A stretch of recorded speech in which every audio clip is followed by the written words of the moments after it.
The darkness in the cottage was entire and settled. A thick quiet pressed into every corner beneath the thatch. You lay still under the weight of a wool blanket, your body sunk into the straw mattress that rustled faintly when you breathed. For a long time there was no reason to move, and so you did not move. The embers in the hearth gave no light, only the faintest sensation of a warmer patch of air somewhere near the center of the room. A slight difference your skin could barely feel. Somewhere above, a tiny draught sighed through the thatch and then subsided, leaving the silence heavier than before. Next to you, under the same coarse blanket, your wife's breathing was slow and deep, a rhythm that had been beside you in the dark for years and no longer registered as separate from your own stillness. On the other side of the single room, a child stirred, coughed once without waking, and settled again into the piled straw of a smaller pallet. The house held all of you like a cupped hand. Your eyes were open long before you knew they were open, because the darkness was the same whether they were open or closed. A smooth, undifferentiated black without edges. Gradually, as wakefulness seeped through your body, you became aware of the familiar smells, cold wood smoke that had soaked into the rafters, the dry, grassy scent of the mattress, the faint tang of the earthen floor packed hard by generations of bare and booted feet. It was not an unpleasant smell, just the smell of inside, the smell of shelter. You turned your head slightly on the straw pillow, and the small movement made the wooden bed frame creak, a single low sound that disappeared instantly. You listened to the silence that followed, and in it you could hear, at the very edge of hearing, the distant crow of a rooster somewhere in the village, muffled by walls and distance and the heavy pre-dawn air. It was not yet morning, but morning was thinking about arriving. Your body understood the time without needing to see a window or hear a bell. It was the hour when the cold had settled deepest into the floor and the walls, just before the first grey light would begin to thin the darkness. You sat up slowly, pushing the blanket back, and the cold air met your shoulders and chest through the thin linen of your tunic, making you draw a short breath through your nose. Your feet found the floor, the packed earth smooth and almost polished by the daily passage of bare soles, though now it felt cool and faintly damp against your skin. You sat on the edge of the bed for a long moment, elbows resting on your knees, letting your mind catch up with your body, asking nothing of yourself yet but this simple upright posture in the dark. The hearth was a low mound of grey ash and one or two buried embers, and you moved toward it with the slow certainty of long habit, your bare feet silent. You knelt on the hard floor and reached for the pile of dry sticks kept in a niche beside the hearthstones, your fingers finding the familiar rough edges without fumbling. Selecting a thin twig with a frayed end, you probed gently into the ash, feeling for the hot heart of an ember, and when you found it, you lifted it carefully, cupping your hand behind it as though shielding a tiny flame. You blew on it, a long, steady, patient breath, and the ember bloomed into a small orange glow that lit the shape of your own hand, the lines on your palm, the edges of your fingernails dark with yesterday's soil. You fed the glow with the dry twig, then another, placing them in a loose pyramid over the red heart, and the fire woke fully, a small crackling companion that pushed the darkness back into the corners. The cottage emerged slowly from the shadows, the rough plaster walls, the low ceiling of smoke-darkened beams, the wooden chest against the far wall, the iron pot hanging from a hook over the now-burning hearth. You stood and took the pot down, a heavy, round-bellied vessel blackened on the outside from countless fires, and you walked to the water bucket that stood on a low stool near the door. The water inside was cold and dark, and you dipped a smaller wooden bowl into it, filling the pot halfway before returning it to its hook. You added a handful of coarse ground barley from a linen bag, the grains rattling against the iron, and then you settled onto a low stool beside the fire to wait, watching the flames curl around the pot's base. The water would take a long time to heat, and you were in no hurry. The firelight moved across your face and flickered on the wall behind you, a silent, repeating dance. While the pot began its slow warming, you ate a piece of yesterday's barley bread, breaking it with your hands. The crust was hard and cracked along a seam, and the inside was dense and slightly sour, chewy in a way that required slow, patient working of your jaw. You chewed and watched the flames, and the taste was plain and good, the taste of every morning you could remember. Beside the bread you had a cup of small ale, poured from a clay jug, the liquid cloudy and faintly bitter, cool on your tongue. You drank slowly, setting the cup on the earthen floor beside your foot between sips. The fire popped once, sending a spark onto the hearthstone, where it winked out. The first pale hint of light had begun to seep through the single small window, an opening covered with oiled linen that glowed now with the faintest grey translucence, turning from black to a deep, mute slate. You finished the bread and brushed the crumbs from your tunic into the fire, then pulled on your woolen hose, the wool thick and slightly scratchy against your legs, the natural colour of undyed fleece. Your leather shoes were stiff from the cold, and you worked them onto your feet with a quiet, methodical push and tug, the leather creaking as it yielded to the shape of your foot. Over your tunic you fastened a woolen cloak, the fabric heavy on your shoulders, still holding a faint chill from hanging on its peg all night.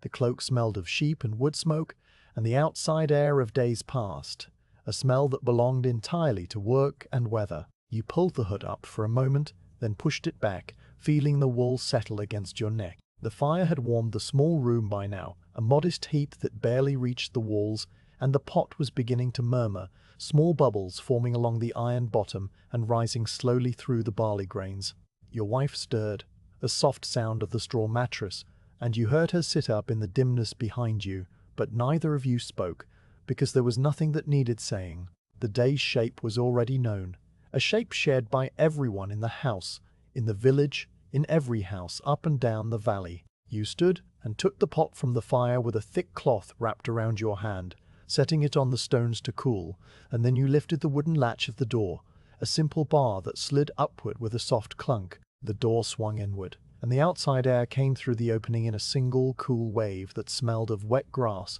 turned earth, and the mist that hung low over the yard. You stepped out and pulled the door closed behind you, and the world was grey and still, the sky the colour of unwashed wool from horizon to horizon. The mist lay in shallow pools over the ground, swirling lazily around the base of the wooden fence posts and softening the outlines of the lean-to shed where the ox stood, already awake, a large dark shape that shifted its weight from one massive foot to another, with a deep, slow patience. You crossed the yard, the grass wet under your shoes, each step leaving a darker print on the silvered blades, and you rested your hand on the top rail of the fence, feeling the wood, rough and cold and slick with dew. The ox turned its head toward you, its great brown eye calm and incurious, and its breath steamed gently in the cool air. In the distance, beyond the village, the open fields lay waiting, hidden under the same low mist, and you stood there for a moment longer, letting the quiet of the half-woken world settle into you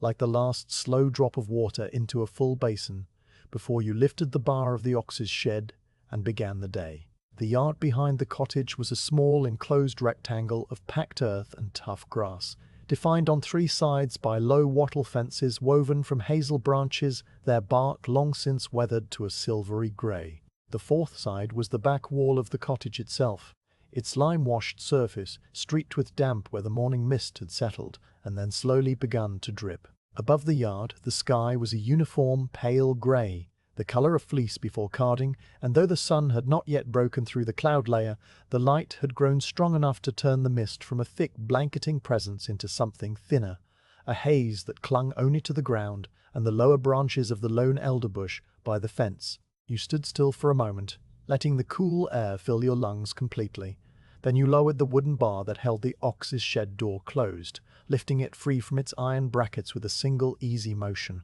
Inside the lean-to, the ox was a broad, patient shape in the dimness, its back level with your chest and its hide a warm reddish-brown from the tip of its nose to the tuft of its tail. The shed smelled of dry straw, animal warmth, and the faint, not unpleasant scent of manure that had been packed down with fresh bedding the evening before. You stepped inside and the ox turned its head, the great sweep of its horns curving outward and then slightly forward, its eyes dark and placid, the lashes long and crusted with a little sleep. You placed your hand on its neck, feeling the coarse hair and the solid muscle underneath, and you spoke a few low words, just sounds really, a greeting that was more breath than voice. The ox exhaled through its broad nostrils, a warm gust against your tunic, and then it shifted its weight, ready to follow you out into the grey light. You led it from the shed with a hand resting lightly on the side of its neck, and it walked with that slow, deliberate rocking gait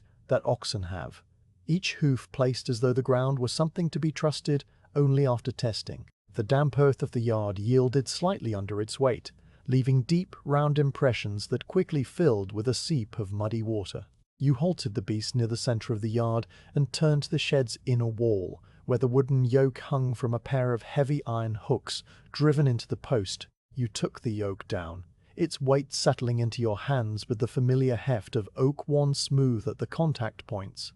The wood, a deep dark brown, where years of sweat and oil from the ox's hide had polished it to a dull shine. The grain of the timber was still visible, fine, tight lines that ran the length of the beam and curved around the two bow-shaped openings where the ox's neck would rest. You inspected the yoke briefly, running a thumb along the edge of one bow to check for any new splinters, finding none, and then you carried it to where the ox stood waiting. Fitting the yoke was a sequence you had performed so many times that your hands moved without conscious thought, a quiet choreography of leather and wood. You lifted the heavy beam and set it across the ox's broad shoulders, settling it into the natural hollow just ahead of the shoulder blades where the bone structure made a perfect cradle. The ox lowered its head slightly, cooperating without being asked, and you guided the first bow up under its throat and around the side of its neck, the wood curving snugly but not tightly. From a peg on the yoke itself, you took a leather strap,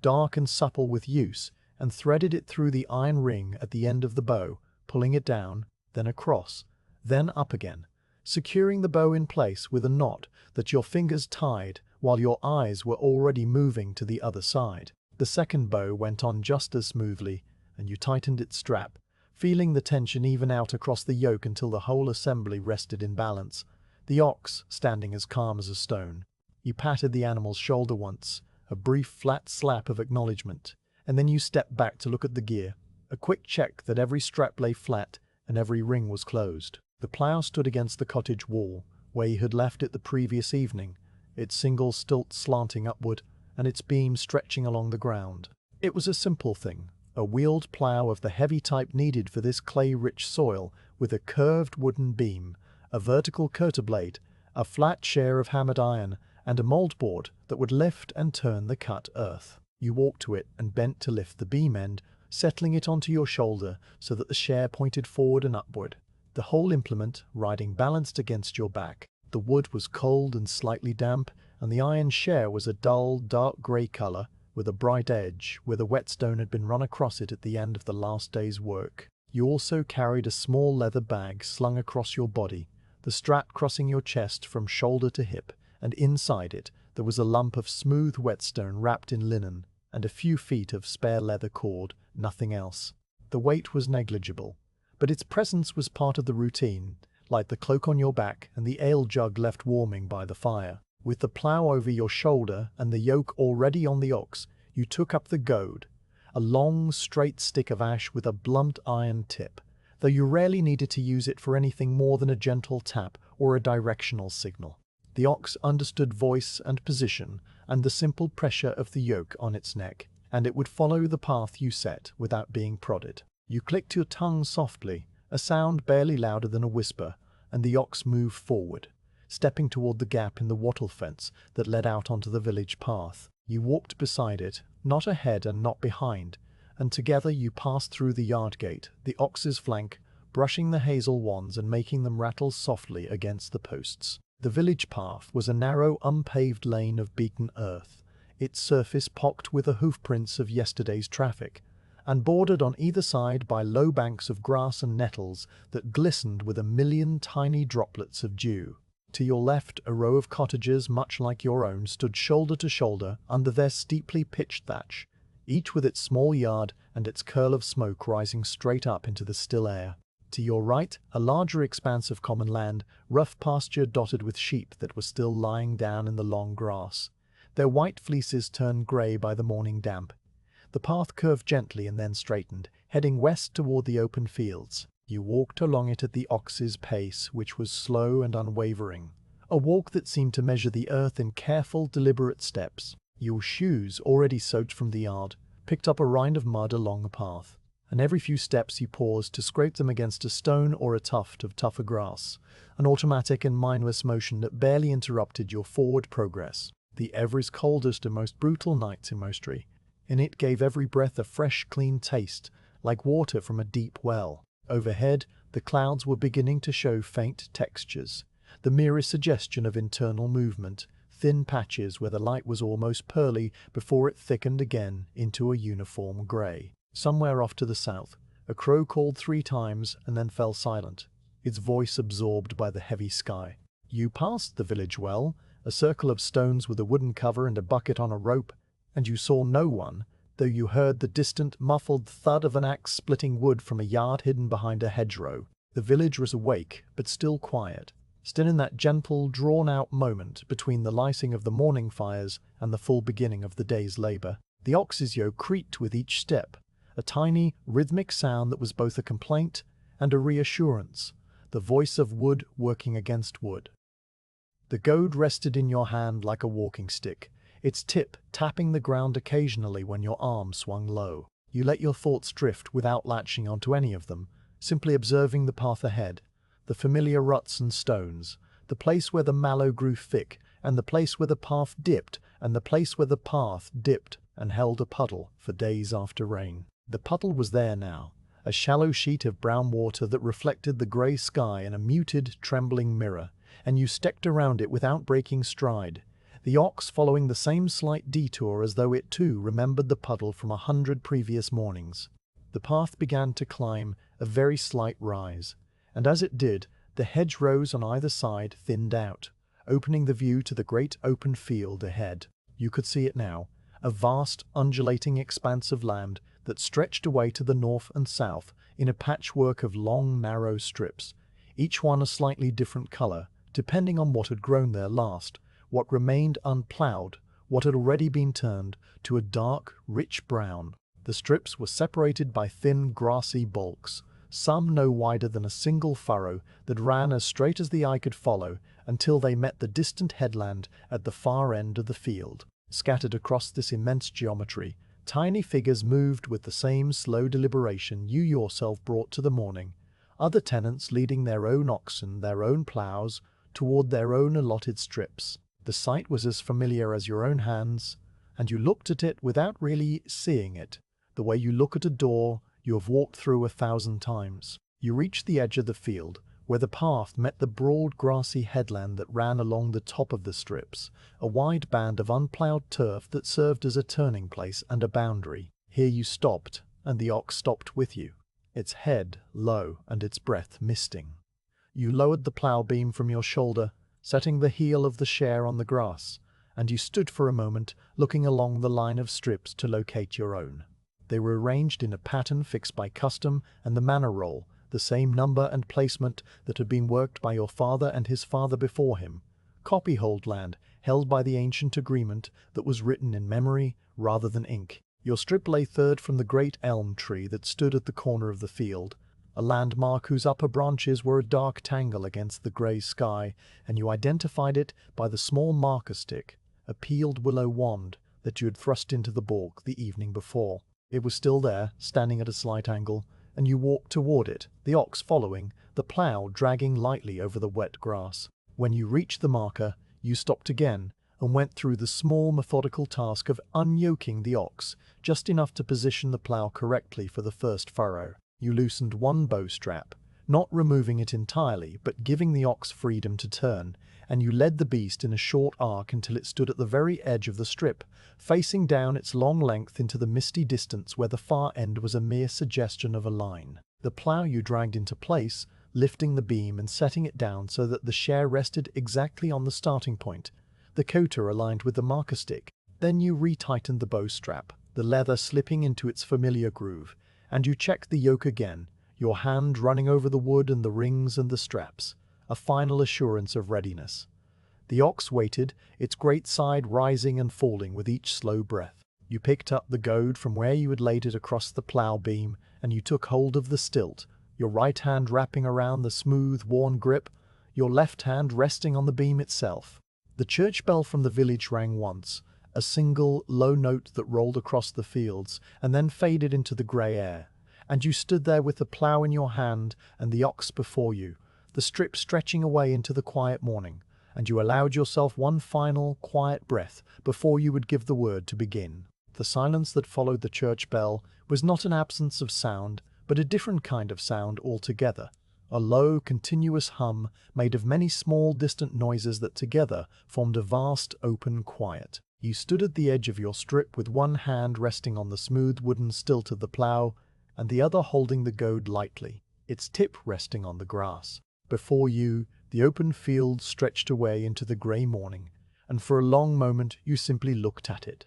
allowing the whole of the landscape to settle into your awareness like a familiar, well-worn map unrolled slowly across a table. The great field was divided into strips that ran from south to north, a direction chosen long ago by men whose names were no longer remembered, and the pattern of those strips gave the land the appearance of a vast, undulating cloth woven from different threads of earth. Each strip was a long, narrow rectangle roughly 1 acre in size, separated from its neighbours by a thin, grassy balk that was never ploughed, a permanent marker of boundaries that had remained fixed for as long as the village itself had existed. Some balks were so narrow that a man could straddle them with his feet, little more than a ridge of unturned turf where dock leaves and thistles grew in low, stubborn clumps. Others were wider, perhaps 2 furrows across, and on these grew coarser grasses that the sheep would graze when the fields lay fallow. The balks ran as straight as an arrow from the headland where you stood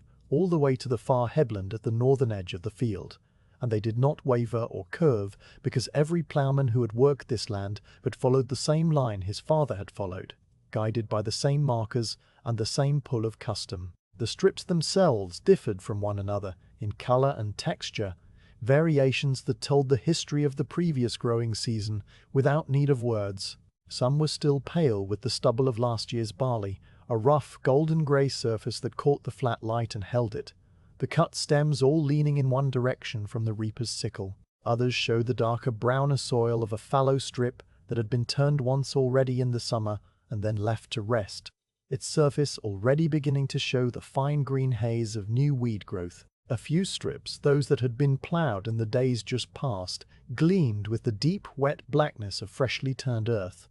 their ridges and furrows creating a pattern of parallel shadows that shifted as the light shifted, though the light was so steady and diffuse that it hardly seemed to shift at all. Your own strip belonged to the pale stubble category still, but by the end of this day it would join the dark ones, and you could already see in your mind the way it would look from this same spot at sunset. The field was not flat, but rolled in a series of gentle swells and dips, like a blanket thrown over a sleeping body, and the strips followed these contours with a patient, unhurried acceptance, climbing the low rises and sinking into the shallow hollows without breaking their straightness. In the dips the soil was heavier and darker, a rich clay that held the moisture and would cling to the plough share in thick, stubborn slabs, requiring a slight adjustment of angle that your hands knew without being taught. On the rises the soil was lighter, more friable, with a faint reddish tint and a scattering of small, round stones that the winter frosts had pushed up from the deeper earth. You knew these stones well because every year you or your son would walk the strip with a bucket and gather the largest of them, tossing them onto the balk, where they formed little grey piles that the nettles soon covered. Some of those piles were visible now, shapeless mounds of stone and weed marking the boundary of your strip as clearly as any written deed could have done. Spread across this wide geometry of earth and grass, the other tenants of the village moved through their own slow, identical rhythms, each man behind his own ox and his own plough on his own allotted strip. You could see them as small, dark figures in the distance, some closer and more distinct, some so far away that they were little more than moving specks against the pale stubble. The nearest was old Walter on the strip immediately to your left, a man whose back was permanently bent forward at the shoulders from a lifetime of following a plough, and whose ox was a tall, angular beast with a white patch on its forehead. He was already moving, his furrow a straight dark line unrolling behind him, and the faint creak of his yoke reached your ears as a tiny, intermittent sound that blended into the general hum. Beyond him, 3 strips over, young Thomas worked with a pair of oxen rather than one, 2 matched beasts of a reddish colour that stepped in perfect unison. their heads bobbing gently with each pace. Further still, on the far side of the field where the ground began to slope toward the brook, a line of perhaps 6 tenants moved in a staggered formation, each at a different point in his strip, some turning at the headland, some halfway down, some just beginning like yourself. Their movements were so slow and so regular that they seemed almost not to move at all, as though they had become part of the landscape itself, figures in a tapestry that showed the eternal work of the soil. Above all this, the sky was a single uniform sheet of cloud that stretched from horizon to horizon without a break, its color a pale, clean silver that seemed to gather and hold the light from some hidden sun and spread it evenly across the whole world. There were no shadows anywhere, because the light came from everywhere at once, and this gave the field a flat, almost painted quality, the colors muted but clear, every detail visible but softened. The air was cold enough to make your breath visible in small, brief puffs that dissolved instantly, and cold enough to keep the mist low in the hollows, though here on the higher ground it had all but vanished, leaving only a general dampness that clung to your cloak and beaded on the ox's coarse hair. A very slight breeze stirred from the east, barely enough to lift the hair on your arms, but you could feel it on your cheeks as a cool, fresh pressure that smelled of wet earth and the faint, distant sweetness of wood smoke from the village chimneys. You turned your gaze back to your own strip, letting it travel down the long, pale rectangle of stubble all the way to the far end, where the northern headland was a thin, dark line of grass just visible against the grey of the sky. The distance was such that a walk from this end to that would take a slow count of several hundred paces, and you had made that walk so many times, in so many seasons, that your legs could measure it without conscious thought. The marker stick you had set in the berlin the previous evening stood at a slight angle, its peeled white surface a bright sharp note in the general greyness, and you saw that it was exactly where you had left it, undisturbed. Just beyond it, on the balk itself, a single rook stood on one leg, a black shape of perfect stillness, its head cocked slightly, as though listening for worms moving in the soil beneath. It paid you no attention at all, absorbed in its own quiet business, and you made no move to disturb it. Your hand on the plough stilt was cold now, the wood having drawn the heat from your skin and replaced it with its own deep chill, and you shifted your grip slightly, flexing your fingers. The ox waited before you with that immense, geological patience that oxen possess, its great head lowered and its eyes half closed, the yoke resting across its shoulders as though it were not a weight at all, but a part of the animal's own body. The leather straps were still damp from the morning air, and the iron rings that held them were dull with moisture, but everything was secure and balanced, every buckle and knot exactly as you had left it when you finished positioning the plough. The share itself rested on the grass, its tip just touching the line where the stubble began, and the coulter blade, a vertical knife of iron, was aligned precisely with the marker stick, ready to cut the first vertical slice into the unturned earth. A single, low note of the bell had marked the official beginning of the working day, though the work had already been underway in various forms since before dawn, and that note had long since faded into the heavy air, leaving behind it only the memory of a vibration. You were not hurried by it, because the day would be long and the strip would wait as patiently as the ox waited, and nothing in the rhythm of the open field ever happened faster than the pace of a walking man behind a plough. The customs of the manor, the ancient agreements of copyhold tenure, the cycle of planting and harvest and fallow, all of these moved at the speed of the seasons, and a single furrow more or less in the first hour of the morning was a matter of no consequence whatsoever. So you stood there for another long, quiet span of time, your eyes moving slowly from the plough to the ox, from the ox to the strip, from the strip to the distant figures in the grey sky and the dark rook still poised on one leg, and you let the peace of the open field fill you up to the brim, knowing that once the ploughshare bit into the earth, the rhythm would carry you forward without pause until the strip was completed, and this moment of perfect stillness would be gone.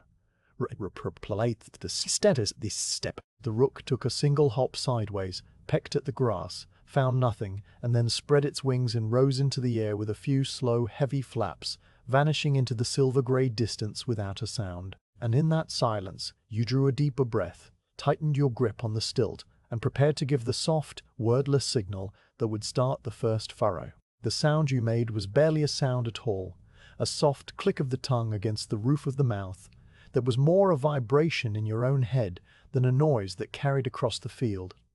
The ox heard it anyway. Its ears, which had been drooping slightly outward in the restful attitude of a standing animal, lifted just a fraction, and its great head came up a few inches, the muscles along its neck tightening under the loose hide. Then it leaned its weight into the yoke, the wooden beam taking the pressure with a low, prolonged creak that was the exact same creak you had heard 1,000 times before, the voice of oak beginning its daily work. The iron share bit into the soil at the very edge of the strip, that precise point where the pale stubble ended and the unmarked earth began and the ground opened. There was a moment of resistance, a brief hard pause in which the share held still and the ox's shoulders bunched and the beam groaned, and then the turf gave way with a soft tearing sound.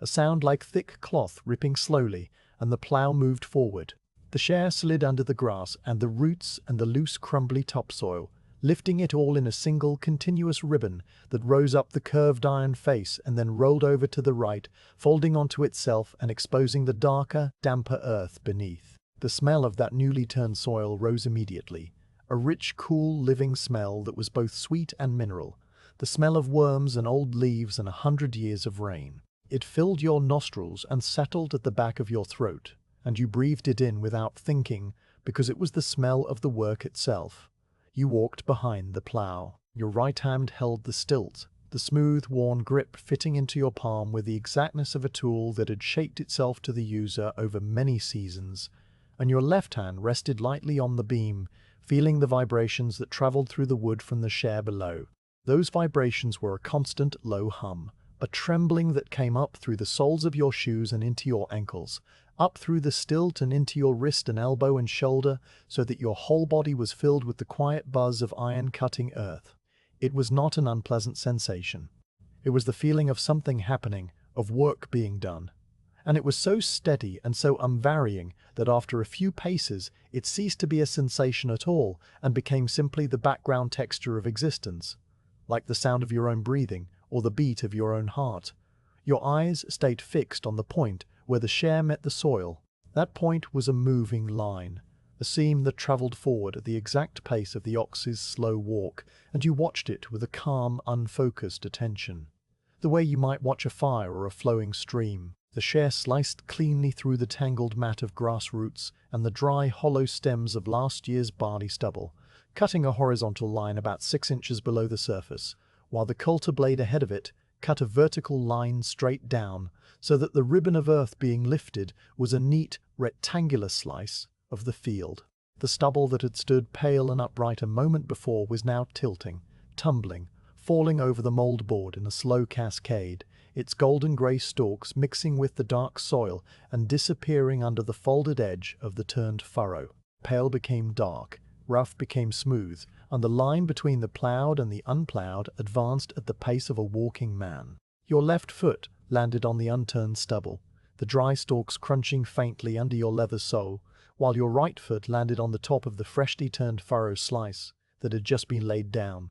the soil soft and springy under your weight, yielding slightly and then firming up as you passed. This uneven stride was so natural to you now that you no longer noticed it, the body adjusting automatically to the two-sided ground, the slight roll of the right ankle, the longer reach of the left leg. The furrow you were creating lay on your right side, a long, continuous ridge of dark earth that stretched back toward the headland, its surface glistening faintly with moisture and marked with the fine, parallel lines left by the moldboard as it slid past. To your left, the unploughed strip extended in a pale band of stubble that seemed narrower with every step,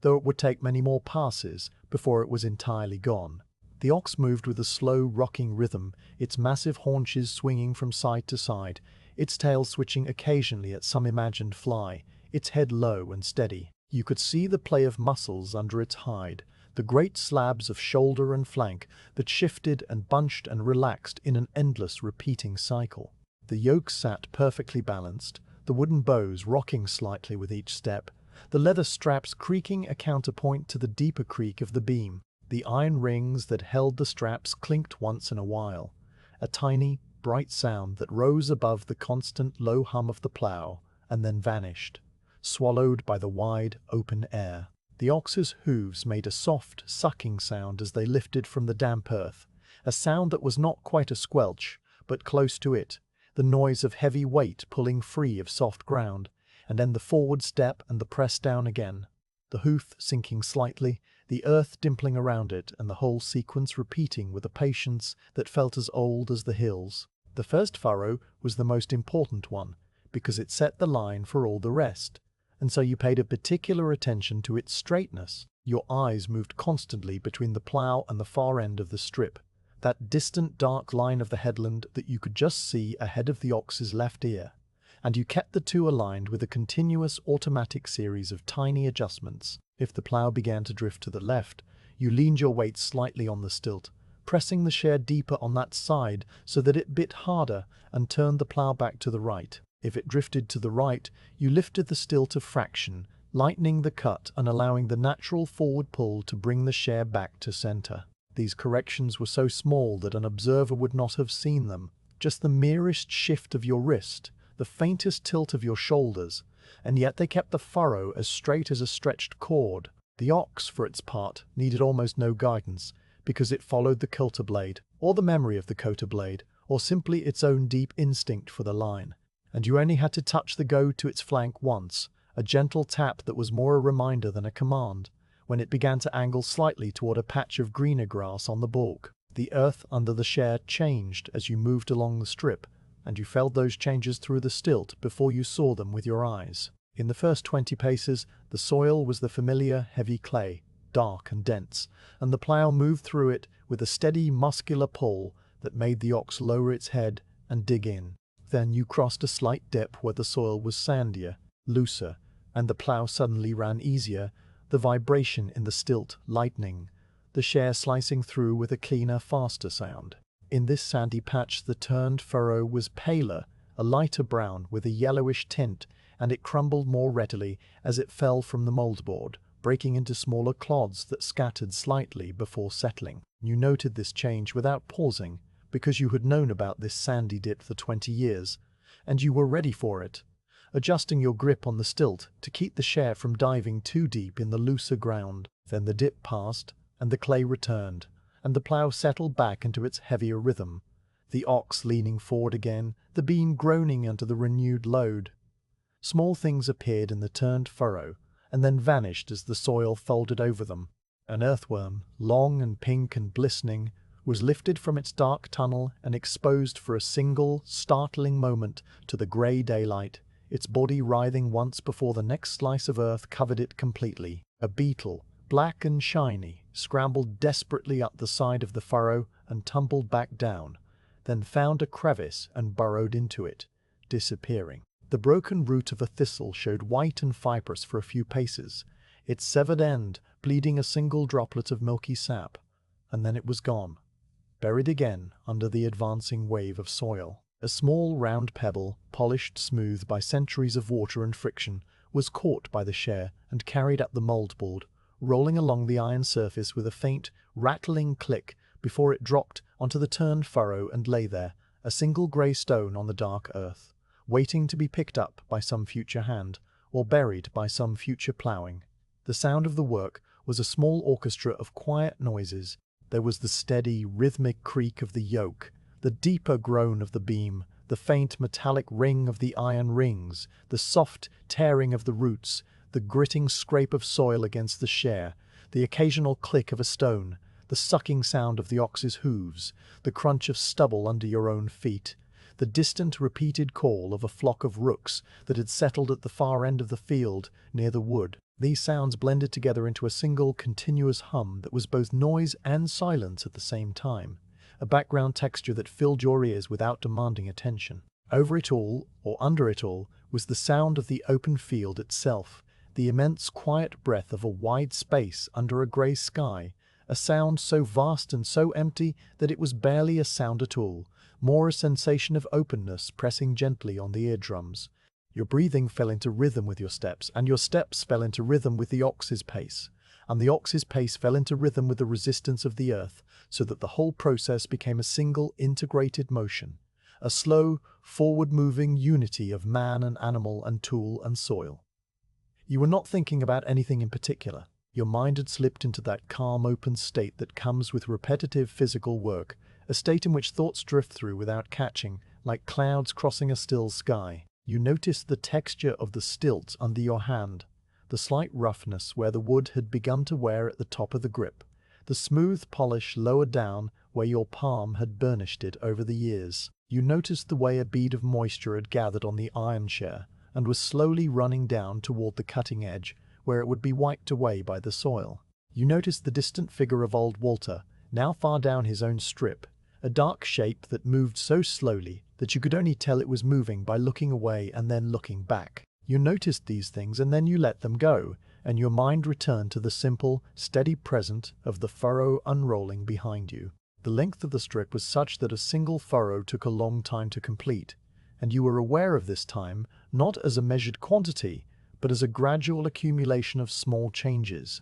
The light grew slightly brighter. As the morning advanced, the grey of the sky lifting from a deep slate to a paler, almost luminous silver. The mist in the hollows thinned and then vanished entirely, leaving only a general dampness that made the distant trees look soft and blurred. The flock of rooks rose from the wood, wheeled in a loose, ragged circle, and then settled again, their cawing fading and then resuming. The temperature remained cool and steady, neither warming nor cooling, a perfect, still cold that was comfortable so long as you kept moving. Your feet grew heavier, the mud caking on your soles adding a slight weight that you would scrape off at the turning, and your right arm began to feel a mild, distant ache from the constant small adjustments of the stilt, an ache that was as familiar as the creak of the yoke. When you were perhaps 2/3 of the way down the strip, the plough struck a larger stone, a lump of flint that had been hiding just below the surface, and the share jarred against it with a sudden, harsh clang that travelled up through the stilt and stung your palm. The ox stopped instantly, its head lifting, and you stopped with it, the whole forward motion ceasing in a single coordinated pause. You did not curse or sigh. You simply stepped forward, leaving the stilt for a moment, and bent to look at the obstruction. The stone was a grey, knobbly lump about the size of a man's 2 fists, and the share had struck it a glancing blow, leaving a bright, silvery scratch on the iron. You worked your fingers around it, loosening the soil with a quick, practiced motion, and then you pried it free, lifting it out of the furrow with both hands. It was heavy and cold and wet, and you carried it to the walk, adding it to a small pile of similar stones that had been growing there for years, a cairn of discarded geology. You returned to the plough, took up the stilt again, and clicked your tongue, and the ox leaned forward, and the share bit back into the soil exactly where it had stopped, the furrow resuming as though it had never been interrupted. The far end of the strip drew closer with each slow step, the dark line of the northern headland gradually resolving from a blurred suggestion into a clear grassy bank with a low hedge beyond it. You could see the individual hawthorn bushes now, their bare winter branches a tangle of dark grey lines, and you could see the gap in the hedge where the path led on to the next field. The ox, sensing the approaching turn, began to slow its pace even before you gave any signal, its step shortening, its head lifting slightly, as though it were already looking forward to the pause. You let it slow, because there was no need to rush the final paces of the first furrow, and you walked with it in that gentle deceleration until the share reached the very end of the strip, the iron point sliding out of the soil and into the grass of the headland with a soft, final, ripping sound. You lifted the stilt, raising the share clear of the ground, and the ox stopped completely, its sides heaving slightly, its breath misting in long, slow plumes. You straightened your back, feeling the small vertebrae click into place, and you turned to look back along the furrow you had just completed. It ran from where you stood all the way to the southern headland, a dark, straight line of turned earth cutting through the pale stubble, perfectly aligned with the marker stick that was now a tiny white speck in the distance. The ridge of soil was even and unbroken, the furrow beside it deep and clean, and the smell of the fresh earth rose around you in a cool, sweet cloud. The first cut had been made, the first line drawn, and the rest of the strip would follow it as surely as the night follows the day. You stood there for a long, quiet moment, the goad resting lightly in your hand, the ox breathing steadily beside you, and you let the satisfaction of the straight furrow settle into you without hurry, knowing that the turn was next, and the second furrow, and all the furrows after that. But for now, this one was enough. The stillness at the end of the first furrow was a brief, suspended thing, a pause in which the world seemed to hold its breath before exhaling into the next motion. You stood with the plough stilt warm in your hand and the goad resting across your shoulder, the ox's great barrel chest expanding and contracting in a slow tidal rhythm, and the field around you was so quiet that you could hear the faint papery rustle of a dried leaf still clinging to a hawthorn branch in the hedge ahead. The satisfaction of the straight furrow lay behind you, a dark seam stitched through the pale stubble, and now the turn was waiting. A ritual as old as the plough itself, a slow, wide, patient maneuver that would bring the share back to the beginning of the next cut. You did not hurry. The turn was not a separate task, but a continuation of the same work, a necessary curve in the long line of the day, and it had its own pace, its own shape, its own quiet details that deserved the same calm attention as the cutting of the soil. You lifted the stilt with a smooth, easy motion, your right arm taking the weight, and the plough share rose from the earth, the last crumbs of dark soil falling from the iron with a soft pattering sound, like the first drops of a rain that never came. The coulter blade, which had been slicing vertically through the ground, now pointed forward and slightly upward, a dark, wet gleam along its leading edge, and the moldboard was plastered with a thin, even smear of clay that would dry and crack and flake off as the day wore on. The plough beam, freed from the resistance of the soil, settled into a different balance, its weight shifting back onto your shoulder and the stilt, and you adjusted your grip automatically, finding the new center. You clicked your tongue, that same soft, wordless signal, and the ox responded not by lurching forward, but by shifting its weight from one side to the other,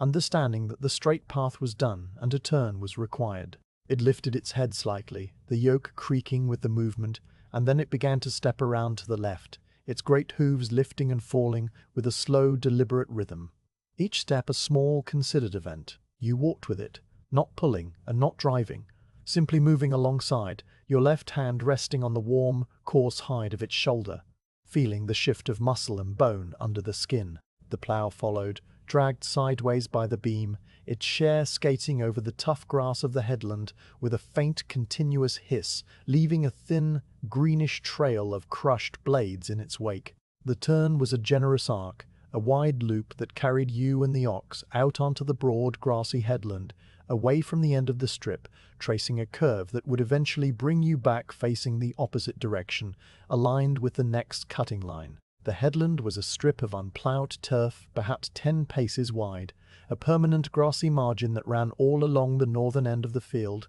and it was crossed with the faint crisscrossing marks of countless previous turns, darker green paths worn into the sward by generations of oxen and ploughmen. Your own feet found one of these paths now, a slight depression in the grass that guided your steps without conscious thought, and the ox found its own path beside you, its hooves sinking into the familiar, spongy turf, each step producing a soft, muffled thud, quite different from the sucking sound of the ploughed ground. The sky above the headland was the same uniform silver-grey, the light still diffuse and shadowless, so that your own figure and the ox's cast no distinct shade on the grass, only a vague, darker smear that moved with you like a quiet companion. The air had not warmed at all, holding steady at that cool, damp temperature that belongs to early spring or late autumn, the kind of cold that is not bitter but persistent, reminding you of its presence with each breath. You breathed deeply, the air tasting of wet earth, and the faint, distant sweetness of wood smoke from the village chimneys, and a tiny wisp of vapor trailed from your lips and vanished. The ox's breath, much larger and warmer, formed twin plumes that billowed forward and then dispersed, its rhythm so steady that the plumes seemed almost continuous, a soft white flag marking its passage. As you walked the arc, you glanced back once over your shoulder at the completed furrow, checking its straightness out of habit rather than concern. It looked well. The dark-turned soil stood out sharply against the pale stubble on either side, a single unbroken line that ran from the southern headland all the way to this spot, its ridge even and its furrow deep, and the satisfaction you felt was a quiet, wordless thing. A small inner nod of acknowledgement that settled nowhere in particular, and then faded. You turned your head back and continued the loop, the ox now beginning to curve around to face the south again, its broad forehead swinging slowly into the new direction, its horns tracing a lazy arc through the grey air. When the turn was nearly complete and the ox stood parallel to the strip once more but facing the opposite way, you paused. The plough beam was still dragging sideways, and you needed to reposition it so that the share would bite into the earth precisely alongside the first furrow, laying the second one adjacent, with no gap and no overlap. You guided the ox to a full stop with a gentle pressure on the yoke, your hand pressing flat against the warm wood, and the beast halted immediately, its patience as vast as the field itself. Then you walked around to the plough, lifted the beam clear of the grass, and dragged it into its new alignment, the share swinging around until it pointed south, the coulter blade aligned with the thin strip of unploughed stubble that lay between the first furrow and the untouched part of the strip. The distance was a precise thing, a width you could measure with your eye because you had measured it 1,000 times before, and you set the share down gently on the grass, checking its position with a quick, practiced glance. It rested exactly where the edge of the second furrow slice would begin, a finger's width from the dark ridge of the first turn's soil. You took up the stilt again, your right hand finding its groove, and you stood for a moment in the new orientation. The view had changed. Now you were facing south, back toward the village, and you could see the distant cluster of thatched rooftops, and the thin rising smoke of the morning fires, the grey plumes merging with the grey sky so that they seemed to dissolve into the cloud layer before they reached any great height. You could see the church tower, a square, solid presence of grey stone, and the dark smudge of the elm tree at the corner of the field where you had entered. The world looked different from this end, as it always did, the familiar landmarks rearranged into a new composition, and you let your gaze rest on them for a long, slow beat before you turned your attention back to the strip at your feet. The ox, now facing south, stood with its head toward the village, and you could see the way its ears twitched slightly, picking up some distant sound that you could not hear, a lowing of another beast, perhaps, or the far-off call of a child. It made no move to wander, standing as still as a stone, its tail switching once across its flank and then falling still, its great, liquid eye looking down the long length of the strip, with what seemed like a calm, bovine foresight, as though it already knew every step of the furrow ahead. You clicked your tongue once more, and the ox leaned into the yoke. The ploughshare bit down, and the second furrow began. The cussing was different this time, because the plough was now working with the first furrow on its left side, and the unploughed stubble on its right, a reversed orientation from the first pass. Your left foot now walked on the soft, freshly turned ridge of the first furrow, while your right foot walked on the pale stubble, and your body adjusted to this new rhythm with the same automatic ease, the left leg stepping higher to clear the loose soil, the right leg striding level on the firmer ground. The plough moldboard, which had been throwing soil to the right on the first pass, now threw it to the left, pressing the new slice of earth against the back of the first furrow, so that the two ridges leaned together like pages of a closed book, their angled surfaces meeting in a shallow, V-shaped groove. This was the beginning of the ridge and furrow pattern, the permanent corrugation of the land that would remain for centuries, a signature of the open field system written into the very shape of the earth. The soil under the share was slightly different here, perhaps a shade heavier, because this part of the strip lay a little lower on the gentle swell of the ground, and the drainage was not quite as free. The iron cut through it with a deeper, more sustained resistance, and the ox felt that resistance and leaned into it, its neck lowering, its shoulders bunching, a soft, low grunt escaping its nostrils with each exhale. You felt it too through the stilt, that constant, humming pressure that was the conversation between the plough and the earth, a conversation conducted in vibrations and small adjustments. You leaned your weight slightly to the left to keep the share from riding up over the existing furrow, and the plough responded, settling deeper, the cut remaining true. The sounds of the second furrow were the same sounds as the first, but arranged in a slightly different order. The creak of the yoke was still there, the groan of the beam, the gritting scrape of the soil against the iron. But now there was an additional sound, a faint, brushing whisper, as the turned soil from the new slice slid against the back of the previous slice. A sound like a hand smoothing rough cloth. The ox's hooves made a different pattern too, because the right hooves were now walking on unploughed stubble, while the left hooves walked on the edge of the ploughed ground, and the rhythm of the footfalls was subtly altered,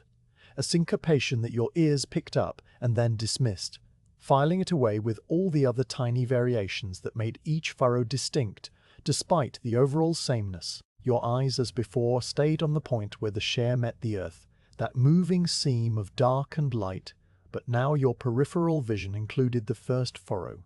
a long, neat ridge of dark soil that ran along your left side like a companion, proof of the work already done. The contrast between the two furrows was pleasing in a quiet, visual way. The first had dried slightly in the air, its surface beginning to show a faint, lighter crust where the moisture was evaporating, while the second was still wet and dark and glistening, fresh from the moldboard. The stubble that remained unploughed on your right seemed narrower now than it had at the start, though in truth it was only reduced by the width of 2 furrow slices, a small fraction of the whole. The strip would need many more passes before it was fully turned, and you were in no hurry to reach that end, because the work was the point, not the completion. The second furrow was slower than the first, though not by any measurable amount.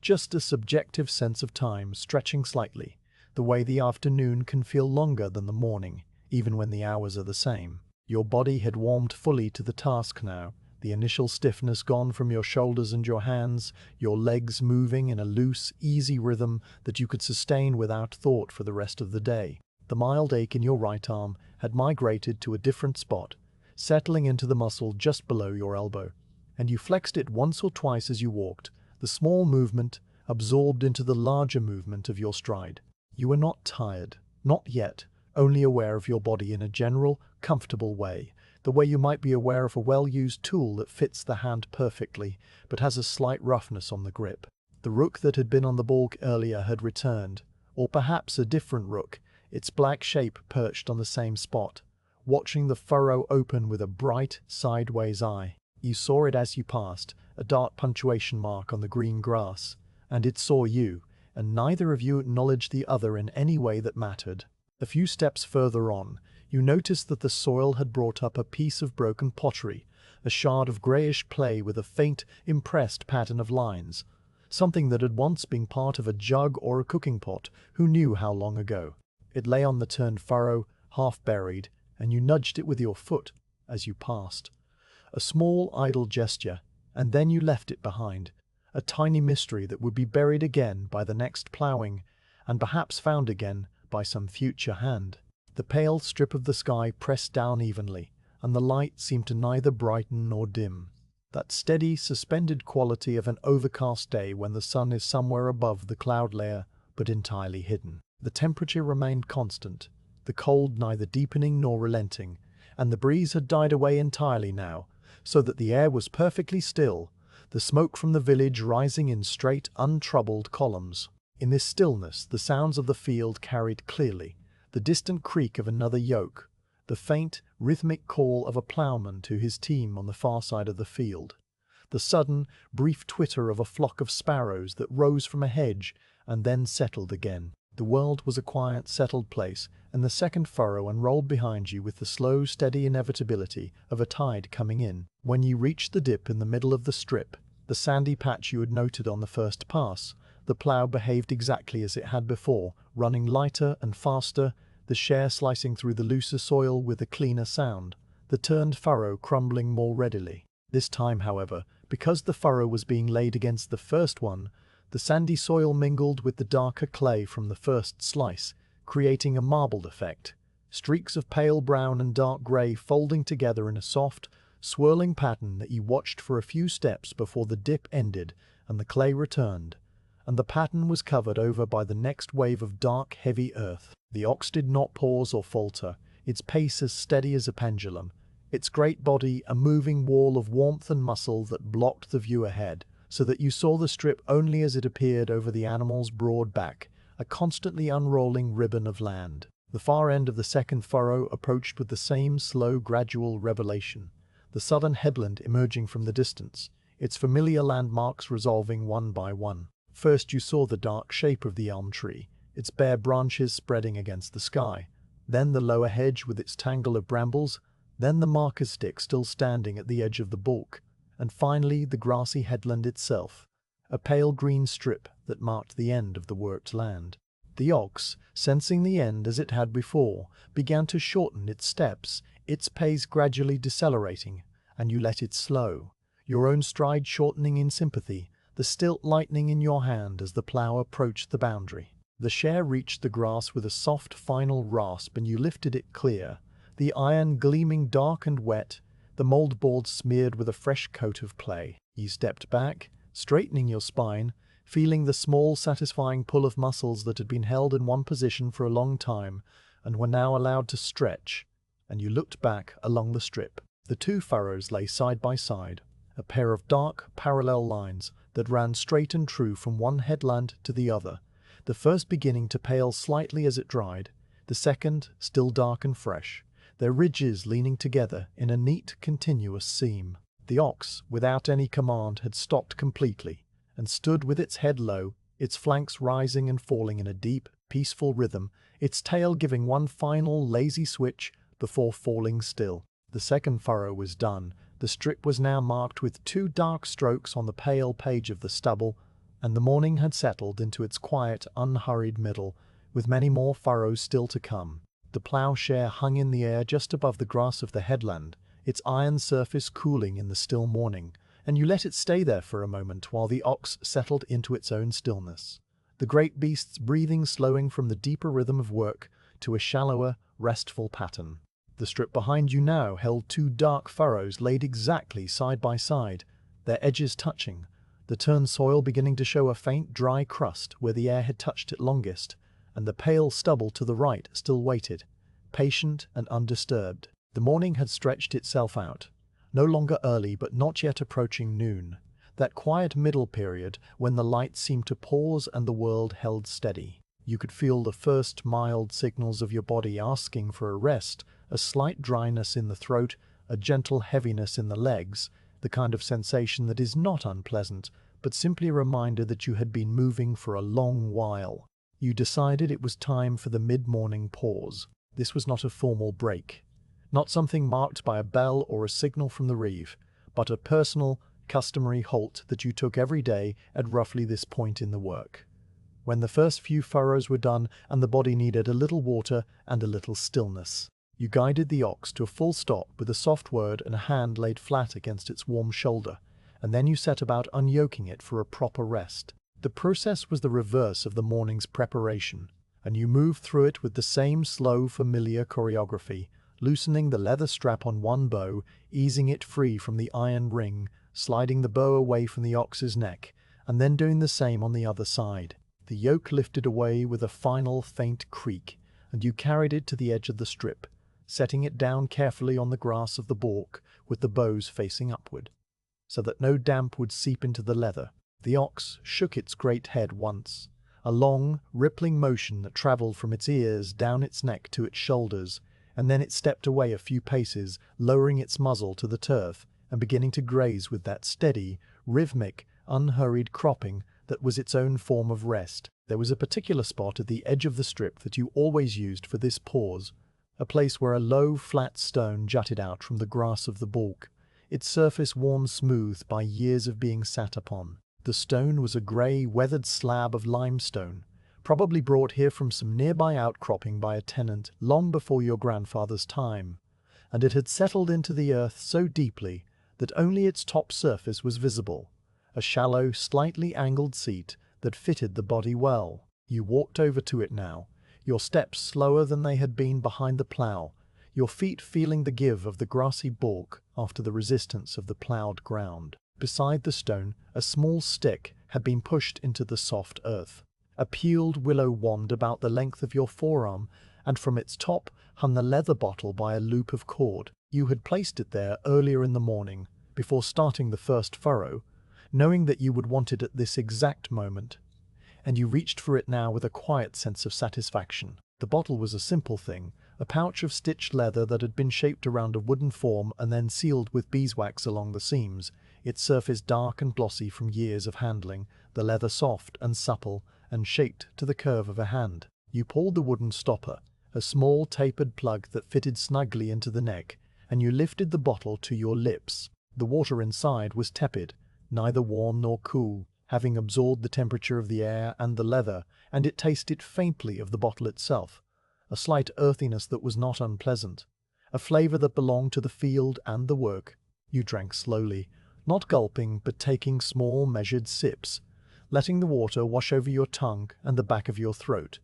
feeling it travel down into your chest in a slow, cool column. You lowered the bottle, breathed out, and then drank again, repeating the rhythm several times, until the dryness in your throat was entirely gone and a pleasant fullness settled in your stomach. With the water still cool on your lips, you sat down on the stone, the surface cold through your woolen hose, but not uncomfortable, a firm, steady seat that allowed your legs to stretch out before you and your back to lean gently against the slight slope of the bulk behind. The position gave you a wide view of the field and the village beyond, a view you had looked at from this exact spot on hundreds of mornings, and yet it never felt stale or over-familiar, because the details changed subtly every day, in the light, in the season, in the small movements of the world. From here you could see the whole valley laid out below you,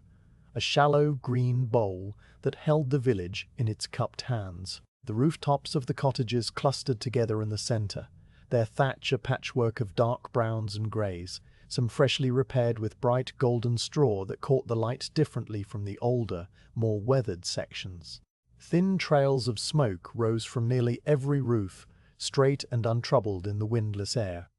and they merged at a certain height into a soft blue-grey haze that hung over the village like a gentle breath. The church tower stood above the rooftops, its square stone bulk a solid, reassuring presence, and you could just make out the small dark opening of the bell chamber at the top, where the single bell hung silent until the next call to prayer or work. Around the village, the common pasture extended in a rough circle, dotted with sheep that were now on their feet and grazing, their shapes small and white and slowly moving against the green. Beyond the pasture, the dark line of the woods marked the edge of the cultivated land, a dense tangle of bare winter trees that looked almost black under the grey sky, though you knew that in a month or two the first buds would appear and the whole wood would soften into a haze of green. The open field was spread before you as well, the great patchwork of strips running in their long parallel lines, each one a slightly different shade depending on its state.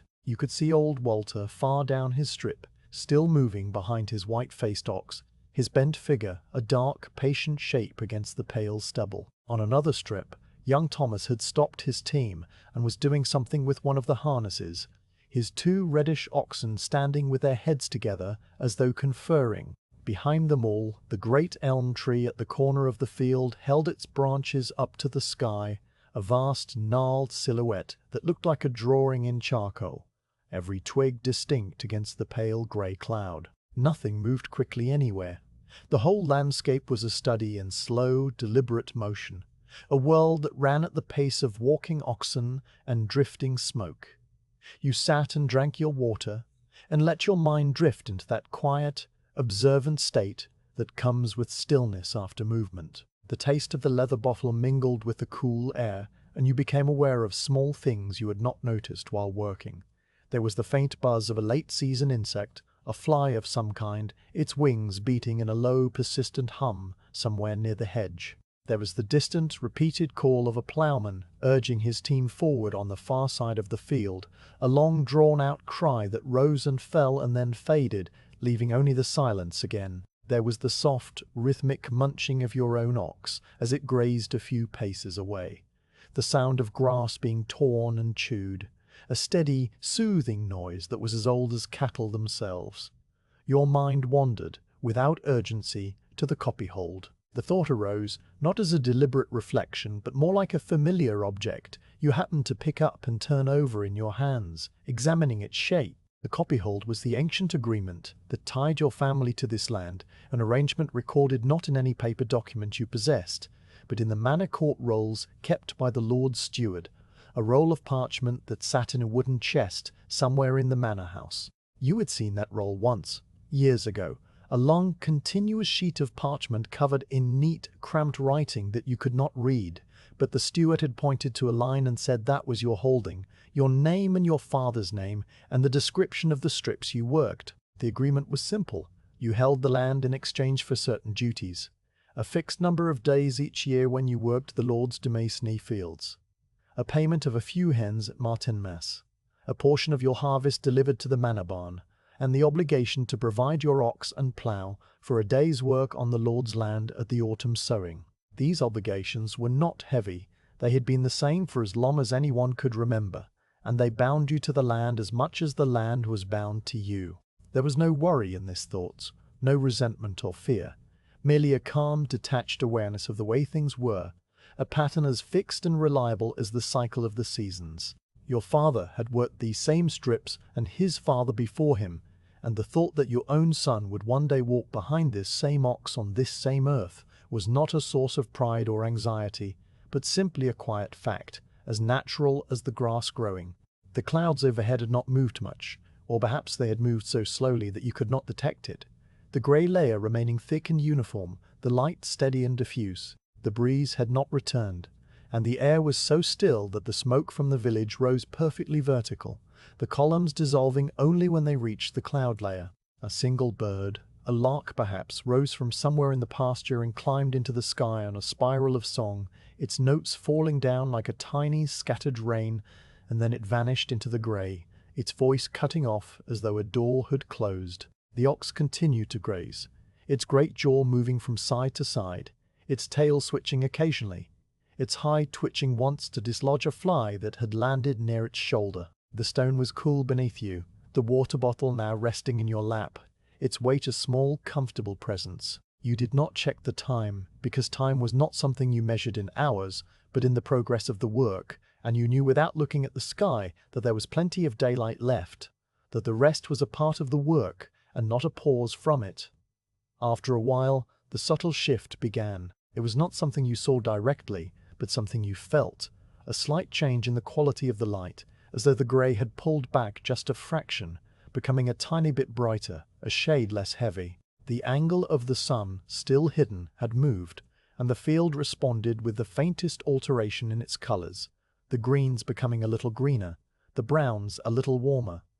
This was the signal, the quiet, unspoken cue that the mid-morning rest had reached its natural end. You did not check the time because you did not need to. Your body simply knew, as it always knew, that it was ready to stand and return to the strip. You rose from the stone with the same slow, deliberate economy of movement you had shown since waking, your hands pressing on your thighs to lever yourself up, your back straightening with a small, satisfying stretch. The leather bottle you hung back on the willow stick, the cord looped securely, and you turned toward the ox, which had lifted its head from the grass at the sound of your movement, and was watching you with that calm, fathomless gaze. The yoke still lay on the balk where you had placed it,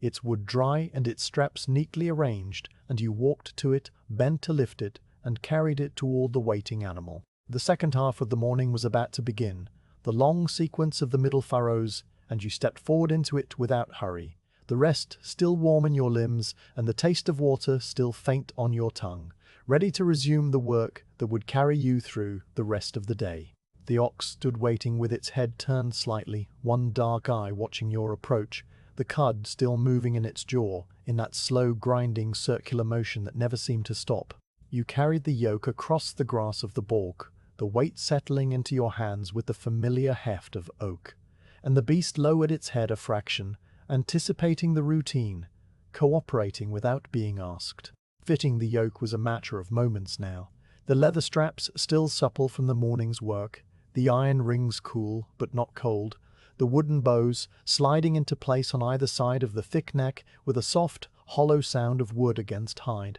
You tightened the straps, checked each ring, ran a thumb along the edge of one bow to make sure no new splinter had risen, and then you stood back, the yoke balanced and true, the ox ready, the morning still hanging in that suspended middle place between dawn and noon. The plough was where you had left it at the edge of the headland, its share pointing south, its beam resting on the grass, and you went to it now, lifting the beam end onto your shoulder for the few steps needed to bring it back into alignment. The third furrow would lie exactly beside the second, continuing the steady march of turned soil across the pale stubble, and you set the share down at the starting point, the coulter aligned with the narrow band of unploughed earth that remained between the second furrow and the untouched strip. The grass gave way with a soft crunch as the iron bit down, and you took up the stilt, your right hand finding its groove, your left hand resting on the beam. You clicked your tongue, and the ox leaned forward, the yoke creaked, and the third furrow began. The middle furrows were the heart of the day, the long, steady sequence of passes that came after the initial cuts had set the pattern and before the final furrows brought the work to its close. They were not different from the first two in any obvious way, and yet they felt different, because the novelty of beginning had worn off and the satisfaction of finishing was still far away, leaving only the work itself, pure and repetitive and unchanging. Your body had settled into its rhythm now, the deep, automatic groove that comes when a task has been repeated so many times that the muscles know what to do without any instruction from the mind, and you walked behind the ox in a state of calm, floating attention, aware of everything and attached to nothing. The ploughshare cut through the stubble with the same steady, resisted motion, the soil folding over the moldboard in a continuous, fluid ribbon, and the third furrow unrolled behind you, its dark, wet surface pressed against the second. The ridge between them was a clean, sharp line, the angle of the turn slices meeting in that V-shaped groove that would become a permanent part of the field's topography, a mark of this day's labor that would be visible for decades. Your left foot warped on the ridge of the second furrow, your right foot on the stubble, and the uneven stride had become so natural now that you no longer felt it as uneven, the body having recalibrated its balance to this new ground. The stubble to your right was still wide, a broad band of pale gold that stretched away to the balk, but with each completed furrow it grew narrower, surrendering its width to the advancing dark. The sounds of the work had become a steady, continuous presence that you noticed only when something briefly changed. A louder creak from the yoke as the ox shifted its weight, a sharper scrape from the share as it encountered a patch of stonier soil, the sudden, distant cry of a ploughman on another strip. The baseline was that low, humming blend of wooden groan, iron hiss, and the soft, rhythmic thud of hooves and feet, and your ears had tuned to it the way they tuned to your own breathing. Hearing it without listening, the air remained perfectly still, the smoke from the village still rising in straight columns, and the light remained that flat, shadowless grey, though you could sense, without looking up, that the cloud layer had thinned just slightly, the brightness increasing by a fraction, a subtle warming of the grey from slate toward pearl. You completed the third furrow and turned the ox at the headland, the wide, looping arc now so practiced that it felt like a single, flowing motion, the ploughshare skimming over the grass with a soft hiss, the ox stepping slowly around, the whole assembly pivoting on the grassy margin until you faced north again, ready for the fourth pass. The turn gave you a brief moment to look at the sky, and you saw that the clouds had indeed thinned, a pale, luminous spot appearing high overhead where the sun was trying to burn through, though it had not succeeded yet. The grey still holding firm, but now lit from behind like a lantern through thin cloth. You set the share down for the fourth furrow, aligned with the same careful precision, and clicked your tongue, and the ox leaned forward, and the work resumed. The fourth furrow was identical to the third, and the fifth would be identical to the fourth, and the sixth identical to the fifth. And this sameness was not a monotony to be endured, but a quality to be inhabited, a deep, quiet pool of repetition that allowed the mind to drift and the body to operate on its own, a collaboration between muscle and memory that needed no conscious supervision. Your hands knew the feel of the stilt, the slight variation in pressure required as the soil changed from clay to sand and back again, the tiny lift at the dip, the tiny push on the rise. Your feet knew the exact placement, left on the ridge, right on the stubble, the stride lengthening on the downslope and shortening on the upslope. Your eyes knew where to look, that moving point where the share met the earth, the seam between turned and unturned, and they stayed there without wandering, a calm, fixed gaze that asked nothing of the world but this single, continuous line. The ox knew its work too, and it moved with that deep, geological patience, its head low, its horns rocking gently with each step, its hooves pressing into the soft earth and lifting again with a steady, sucking rhythm. Every so often, it would exhale a long, slow breath through its nostrils, a sound like a gentle gust of wind, and the twin plumes of vapor would billow forward, merge, and dissolve. Its tail switched occasionally, a lazy automatic motion, and its ears twitched at distant sounds, but its pace never varied. A slow, constant, forward pressure that was the engine of the whole operation. In the middle of the fifth furrow, as you crossed the sandy dip, you noticed that the soil had become slightly drier than it had been in the morning, the moisture evaporating in the faint, unseen warmth, and the turned furrow crumbled more readily, the clods breaking apart as they fell from the moldboard and scattering into a finer tilth.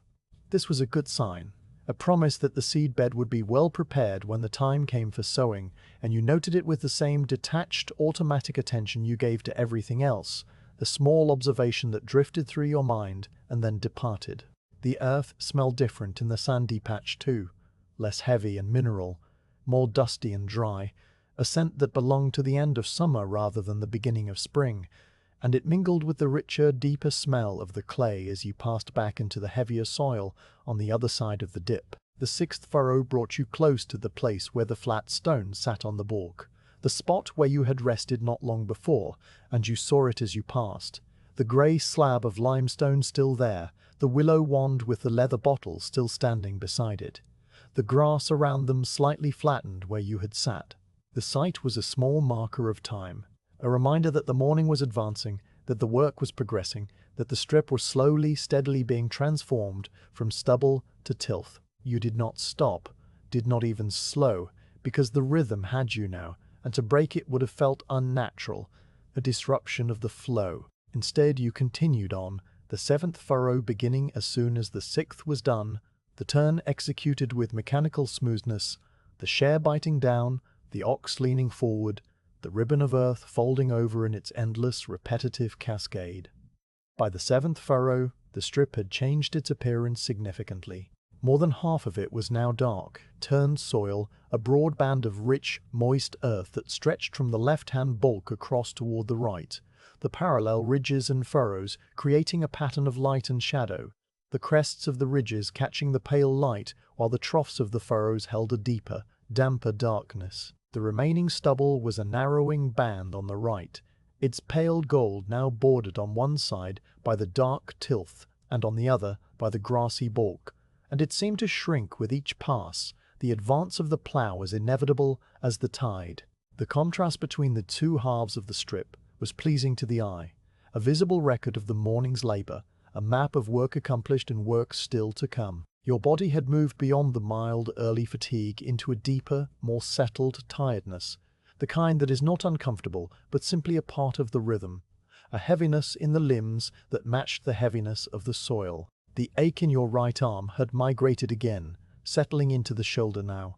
a dull, warm presence that you could ignore or acknowledge as you chose, and you chose to acknowledge it briefly, rolling the shoulder once or twice as you walked, feeling the joint click softly and then settle. Your legs were heavy but still strong, your feet moving automatically, and your breathing was deep and even, a slow tidal rhythm that matched the pace of the ox. You were not thirsty yet, though you knew you would be at the midday pause, and you were not hungry, though the thought of the bread and cheese waiting in the cloth bundle under the oak tree was a pleasant, distant prospect, something to look forward to without urgency. The eighth furrow took you past the point where the large stone had been, the one you had pried from the earth on the first pass, and the ground there was now smooth and clear,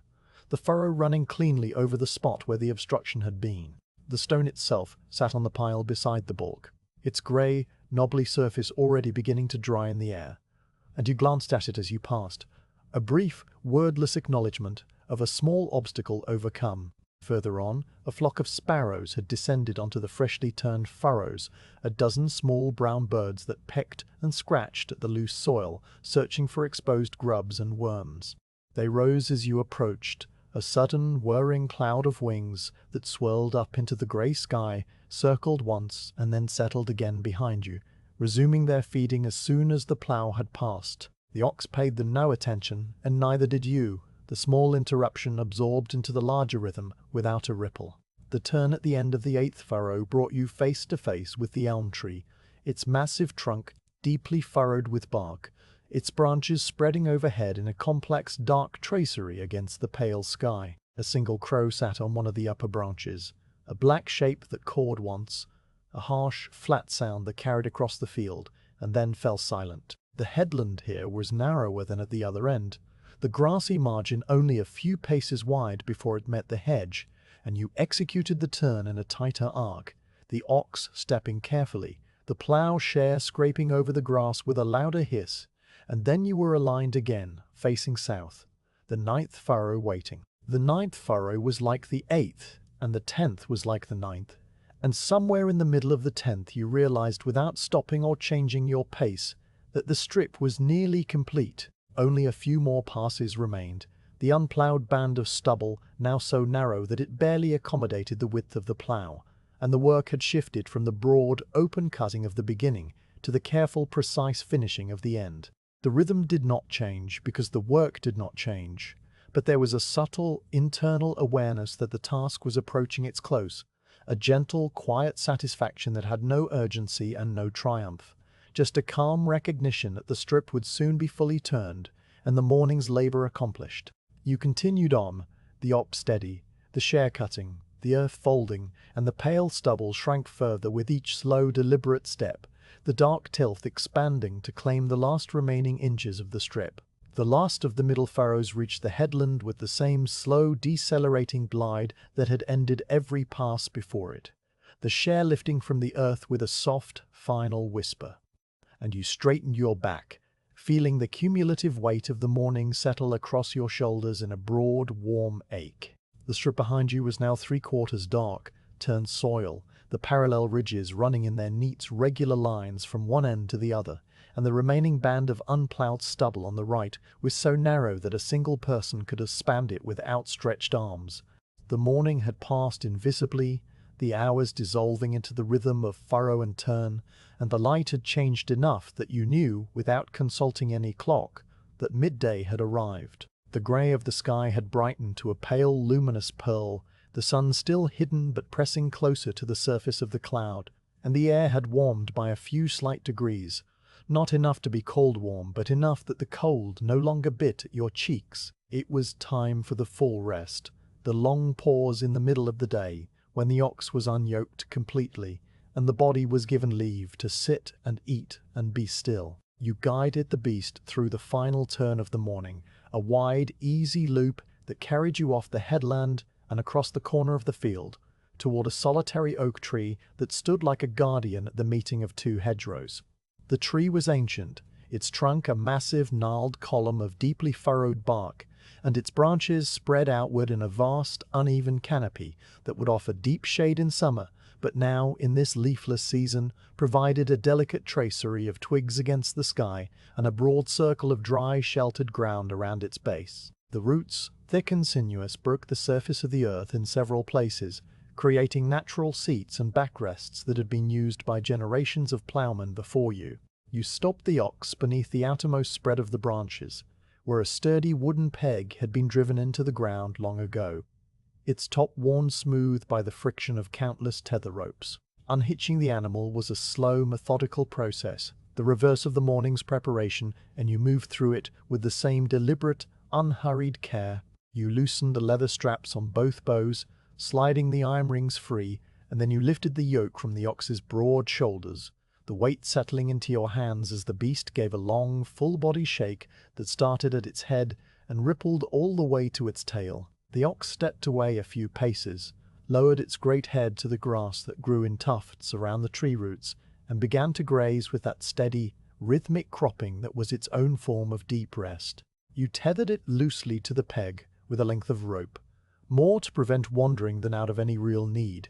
and then you turned to find your own place of rest among the roots. The spot you chose was a natural hollow at the base of the trunk, where two large roots diverged to form a shallow, sheltered seat, the bark smooth and polished from long use. You sat down with a slow, careful lowering of your body, your back finding the solid support of the trunk, and your legs stretched out before you, the muscles in your thighs and calves releasing a tension you had not realized they had been holding. The ground beneath you was dry and soft, covered with a thick layer of fallen oak leaves that had gathered in the hollow over the winter, their brown, papery surfaces rustling faintly as you settled into them. Above you, the branches spread in a complex, dark network, the smallest twigs as fine as thread against the pale grey sky, and a single dried leaf still clung to one of the lower branches, a small brown curl that trembled slightly in the faintest movement of air but did not fall. You reached for the linen bundle that had been tucked inside your cloak all morning,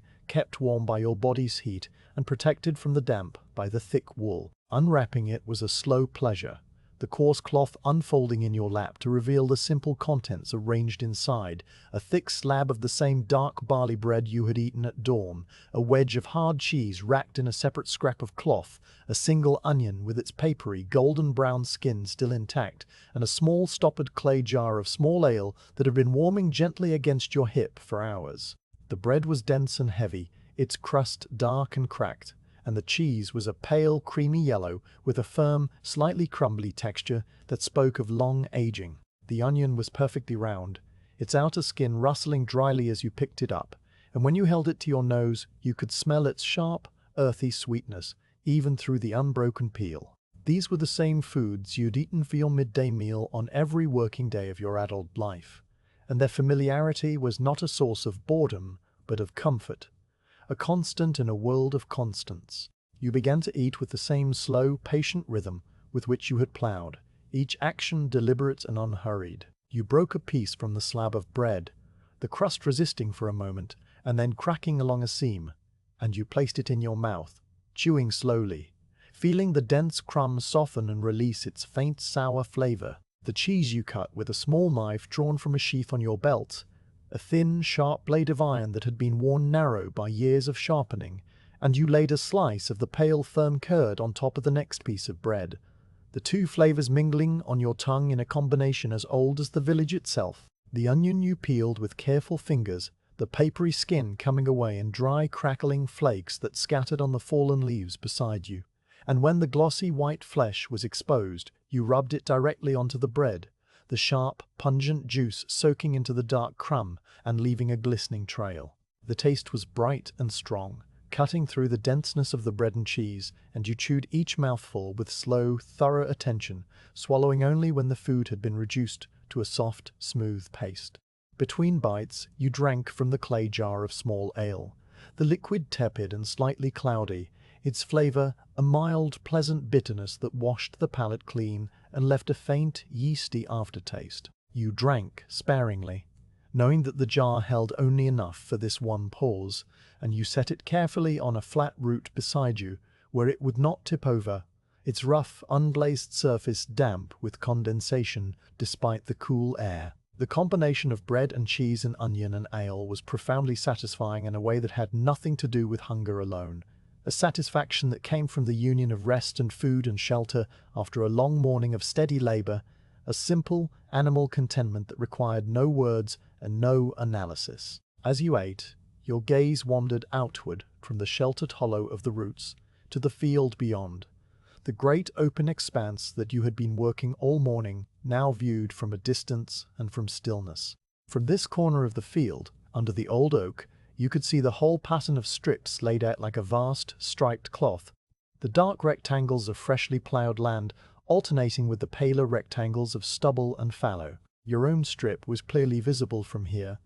the 3/4 of it that you had turned lying as a broad, dark band, its ridges and furrows catching the soft, diffuse light, and creating a subtle, rippling texture like the surface of a slow-moving stream. The remaining unploughed portion was a narrow, pale margin at the far right, and you could see the exact point where the share had last lifted from the earth, a small, raw edge of dark soil against the pale stubble. Beyond your strip, old Walter was still moving on his own land, his bent figure and white-faced ox now far down the strip, and young Thomas had finished his morning's work and was leading his pair of red oxen back toward the village path. The other tenants were scattered across the field, some still working, some already resting, their small dark shapes motionless or moving with that same patient slowness that governed everything here. The village, seen from this distance in this angle, was a quiet, clustered settlement of grey-brown roofs and thin, rising smoke. The church tower standing squarely in the centre like a finger, pointing toward the hidden sky. You could see the common pasture with its slow-moving dots of sheep, the darker line of the wood beyond, and the faint pale trace of the road that led away to the next village. And the world beyond, a world you had visited only a handful of times in your life, and thought of rarely. Everything you needed was here, in this valley, in this field, in this moment of stillness under the old oak, and the thought was not a confinement but a completeness, a circle drawn perfectly around the limits of your life. The meal continued in its slow, measured way, and you deliberately drew it out, savouring each bite, letting the pause fill your body with rest, just as the bread filled your stomach. You ate the last of the cheese, the final crumbly morsel scraped from the cloth with a fingertip, and you finished the onion, the peeled outer layers discarded on the leaves beside you, where they would dry and crumble and return to the soil. A small portion of the bread you saved, wrapping it carefully back in the linen cloth and tucking it inside your cloak, a reserve for the late afternoon when hunger might stir again before the evening meal. The clay jar you drained to the last drop, tilting your head back to catch the final yeasty swallow,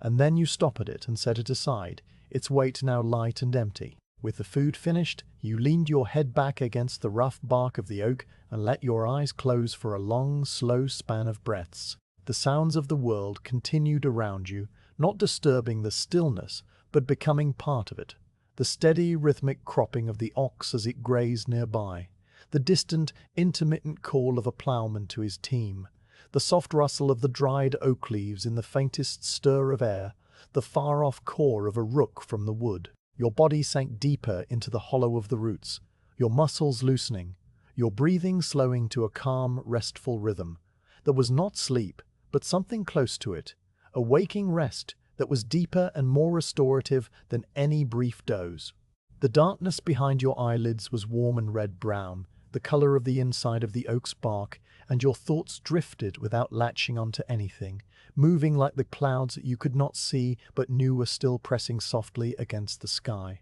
You thought, without urgency, of last year's harvest. It had been a good harvest, the barley standing thick and golden in the long strips, the ears heavy and full, and the reaping had gone smoothly under a warm, late summer sun. The memory was a pleasant one, a series of images that passed behind your closed eyes, the line of reapers bending to their work, the bright flash of sickles, the bundles of cut stalks tied into sheaves and stood in stooks to dry. The threshing had come later. In the barn, the rhythmic flails separating grain from chaff, and the yield had been more than enough to pay the manor dues and fill the storage chests for the winter. The thought brought no excitement, no relief, just a quiet, steady satisfaction. The knowledge that the land had provided and would provide again, that this year's sowing and next year's harvest would follow the same pattern, as they had always done and as they always would. You thought too of the planting that would come after the ploughing was finished,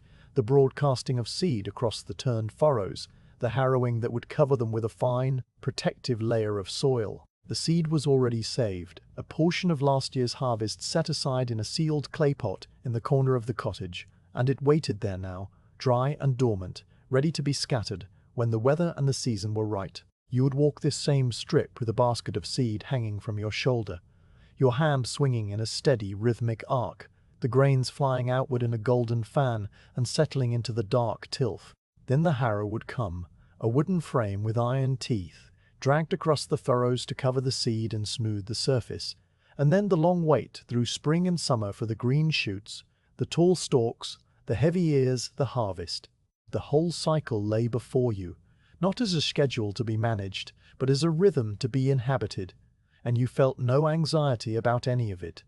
Only the calm, deep knowledge that the seasons would turn and the earth would provide. The rest stretched on, and you allowed it to, knowing that the afternoon's work would be shorter than the morning's. The final furrows, fewer, and the finish line already in sight. The ox, grazing nearby, occasionally lifted its head and looked at you with one dark, placid eye, as though checking that you were still there, and then returned to the grass, its tail switching lazily. The grey sky continued its slow, imperceptible brightening, The pale spot overhead, now a broad, diffuse glow that suggested the sun, was directly behind the thinnest part of the cloud, and the light that filtered down was soft and warm in tone if not in temperature, a gentle silver-gold luminescence that made the colors of the field seem richer and deeper. The dark soil of the plowed strips looked almost black in this light.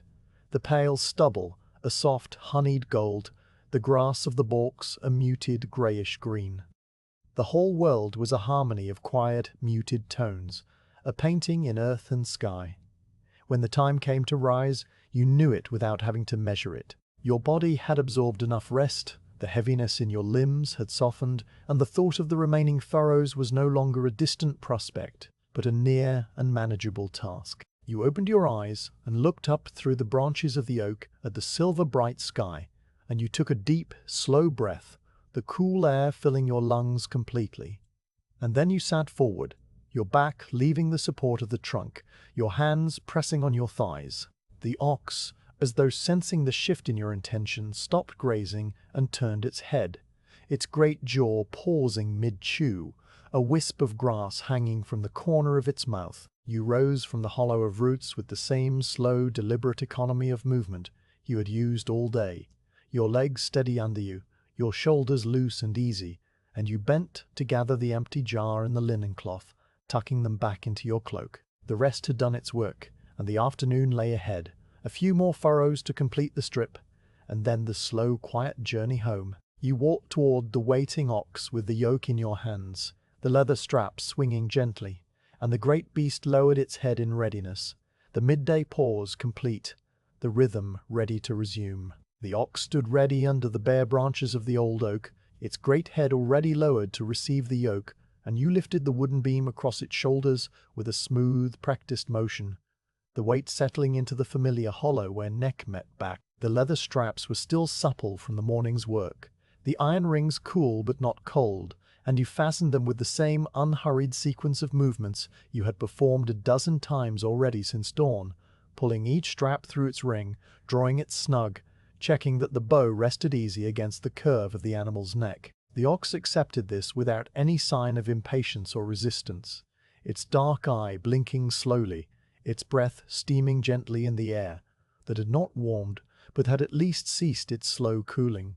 holding steady at a temperature that was neither comfortable nor uncomfortable, simply the temperature of the day. When the yoke was secure, you untied the tether rope from the peg and coiled it loosely, hanging it over a low branch where it would wait for your return, and then you took up the goad from where it rested against the tree trunk, its ash shaft smooth and dry in your hand. The plough was where you had left it at the edge of the strip, its share pointing south, its beam resting on the grass of the headland, the moldboard still smeared with a thin, drying layer of clay that had begun to crack into tiny, irregular polygons. You walked toward it with the ox beside you, the beast matching your pace as though it understood that the rest was over and the final phase of the work was about to begin. And when you reached the plough, you lifted the beam onto your shoulder for the short adjustment needed to align it with the remaining stubble. The unploughed portion of the strip was now so narrow that it seemed a small thing, a pale margin of golden grey that ran along the right-hand edge of the field,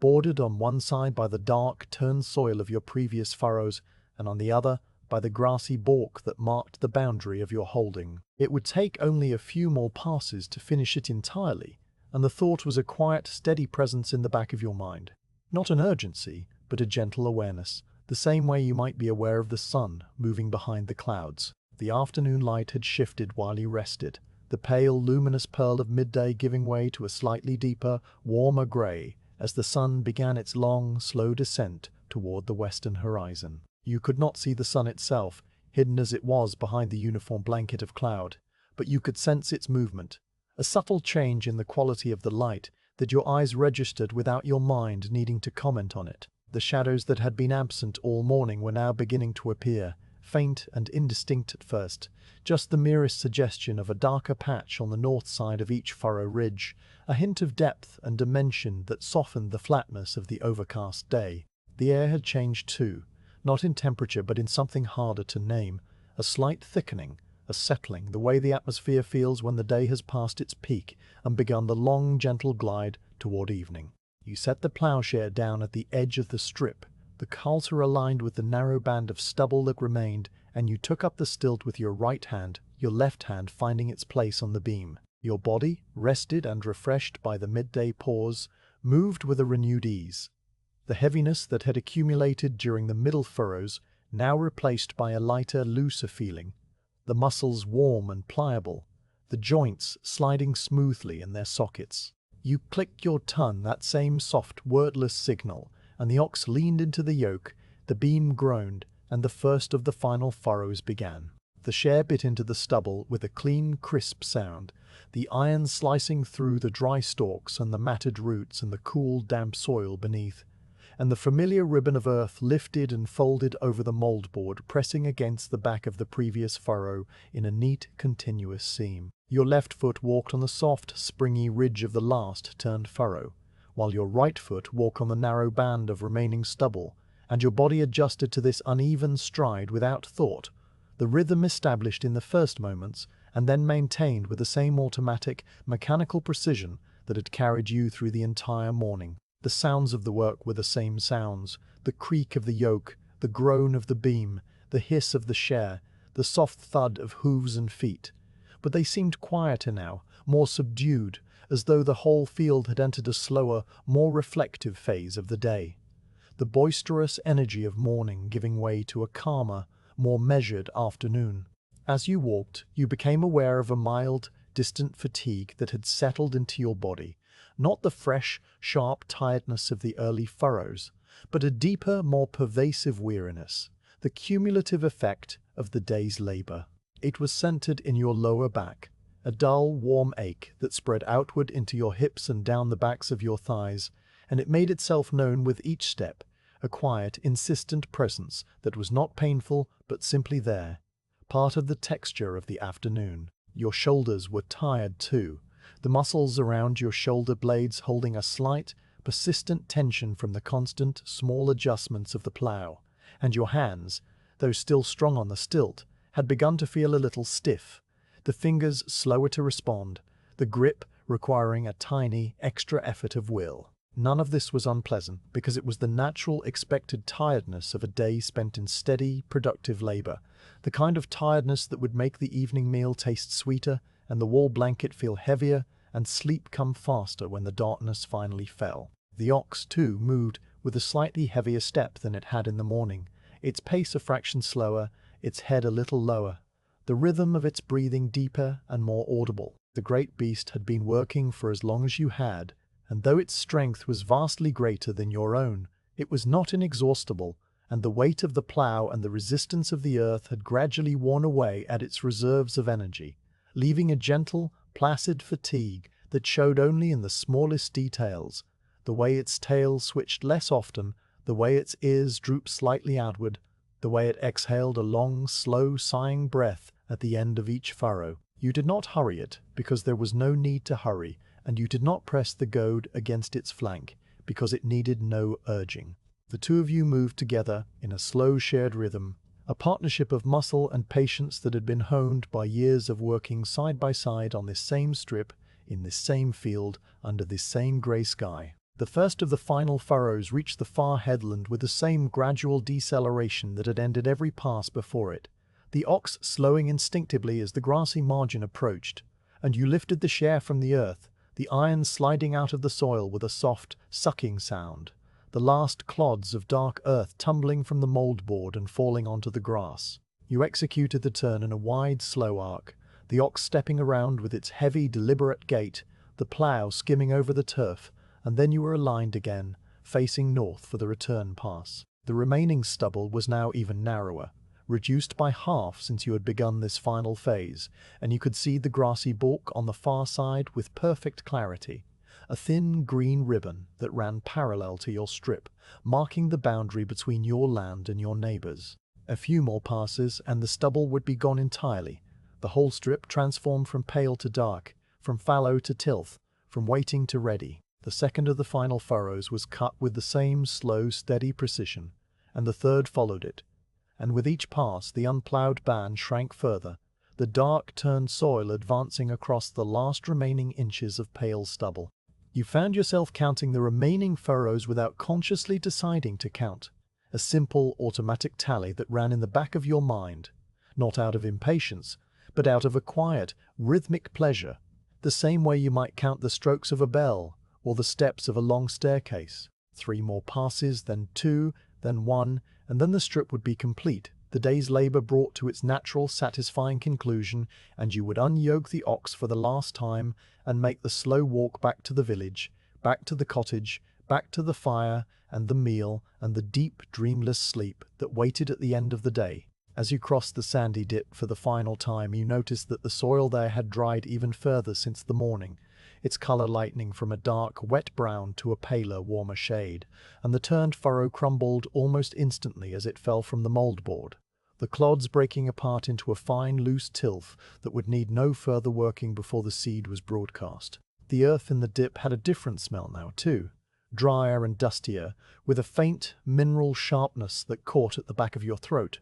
and it mingled with the richer, heavier scent of the clay that dominated the rest of the strip. The ox noticed a change in resistance and adjusted its pace without being asked, leaning a little less into the yoke as the share sliced through the looser soil, and you adjusted your grip on the stilt in response, lifting the share a fraction to keep it from diving too deep, the two of you communicating through the medium of the plough in a language that needed no words. The light continued its slow, imperceptible shift, the grey of the sky deepening from silver toward a darker, warmer tone, the color of old pewter or the underside of a cloud before a summer storm. The faint shadows that had appeared after midday were now more distinct, pooling in the troughs of the furrows and stretching slightly behind the ridges, and the whole field had taken on a richer, more dimensional quality,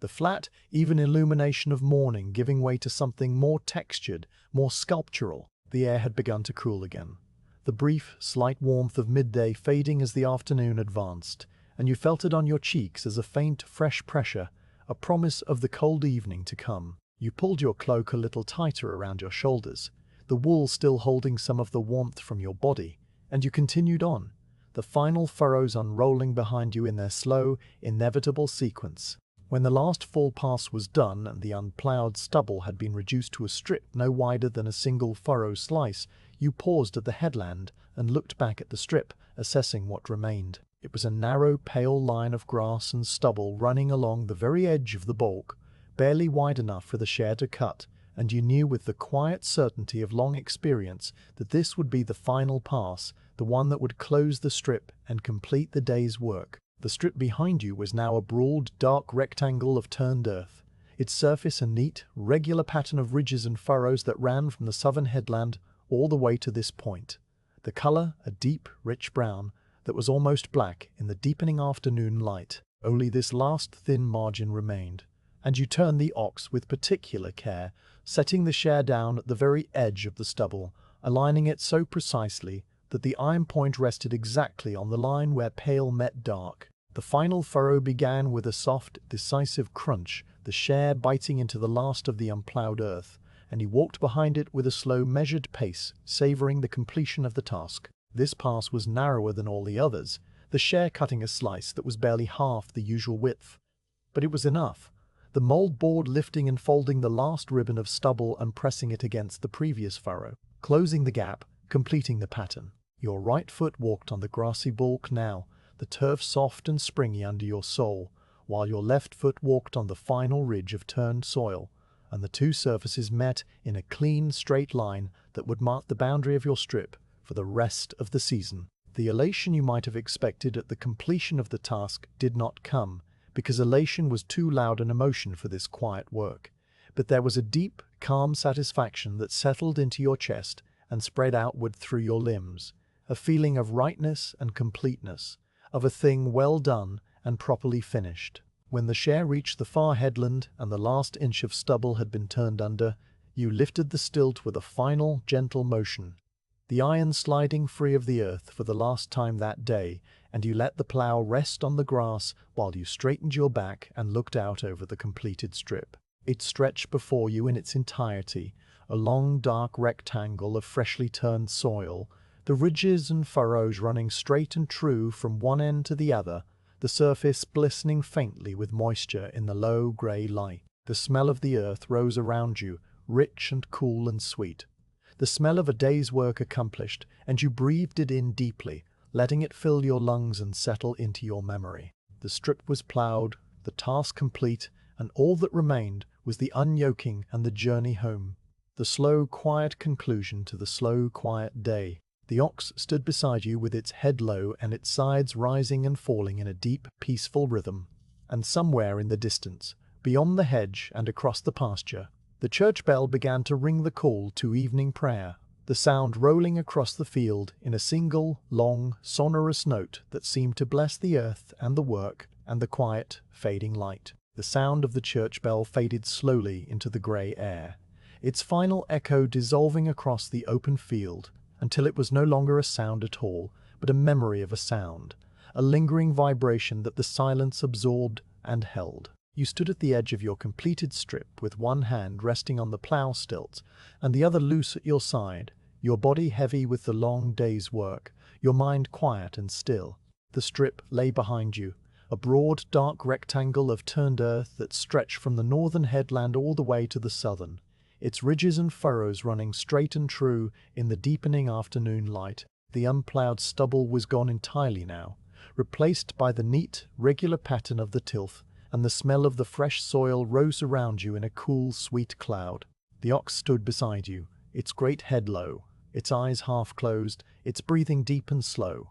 and you reached out to place a hand on its warm, coarse shoulder, feeling the steady beat of its heart through the thick hide. The day was done.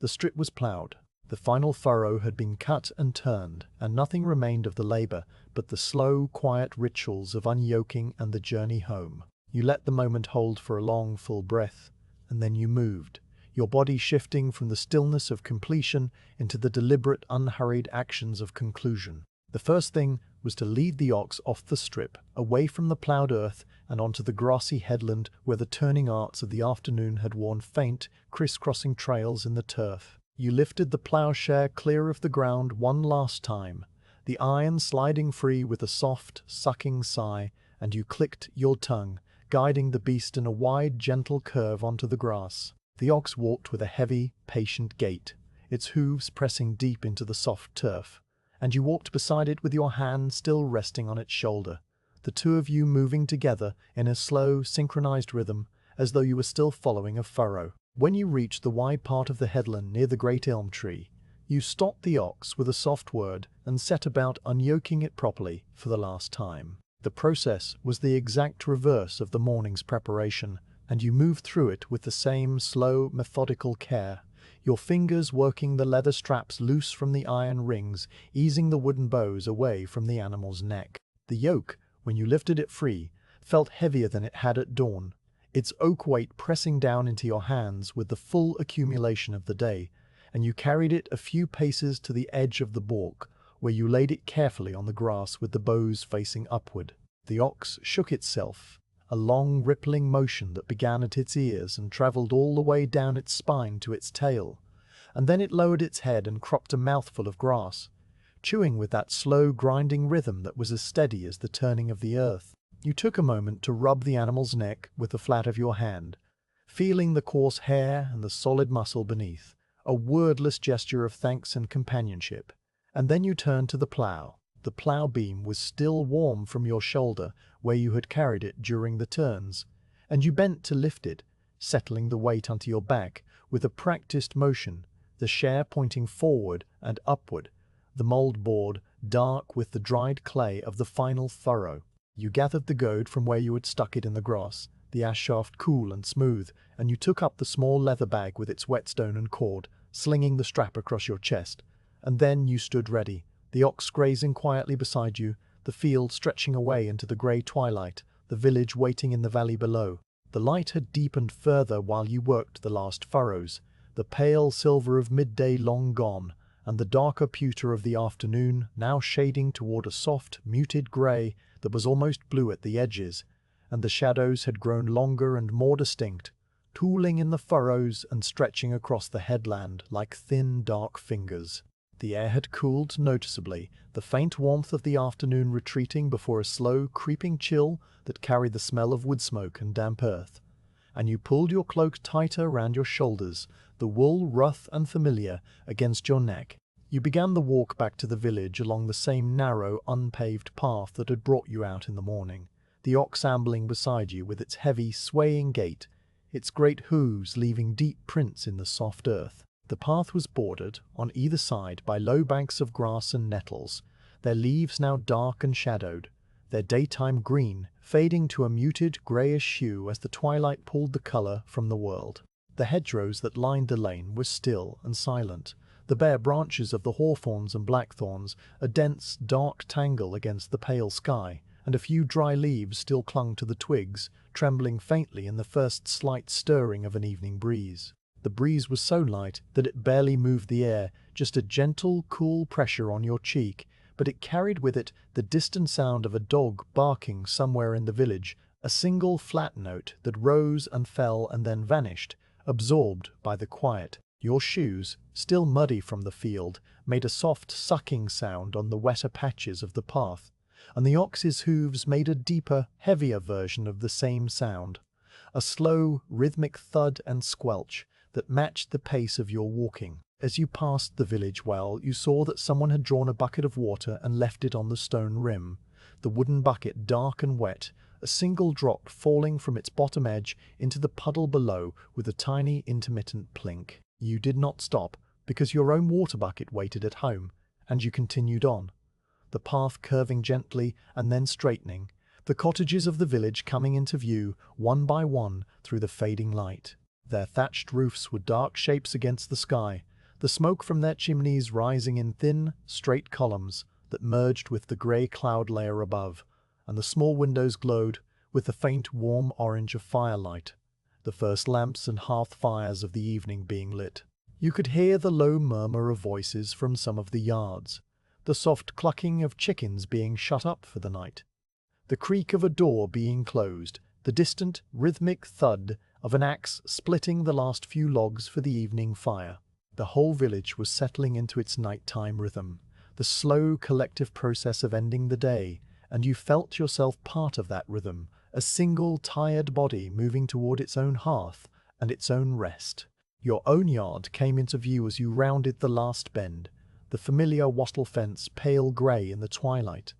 the cottage beyond it a low dark shape under its heavy thatch. The single small window glowed with a warm yellow light, and the sight of it sent a quiet, wordless wave of ease through your chest, the knowledge that the work was done and the shelter was near. You unlatched the gate with your free hand, the wooden bar lifting smoothly from its brackets, and you led the ox through into the yard, the plough still balanced on your shoulder, the leather bag swinging gently against your hip. The ox knew this yard as well as you did, and it walked directly toward the lean-to shed, its hooves finding the familiar path across the packed earth, and you followed, lowering the plough beam from your shoulder and setting it carefully against the cottage wall in its usual spot, the share resting on a flat stone that kept it clear of the damp ground. The lean-to shed was dark and smelled of dry straw and the warm animal scent of the ox, and you guided the beast inside with a gentle pressure on its neck, your hand feeling the heat of its hide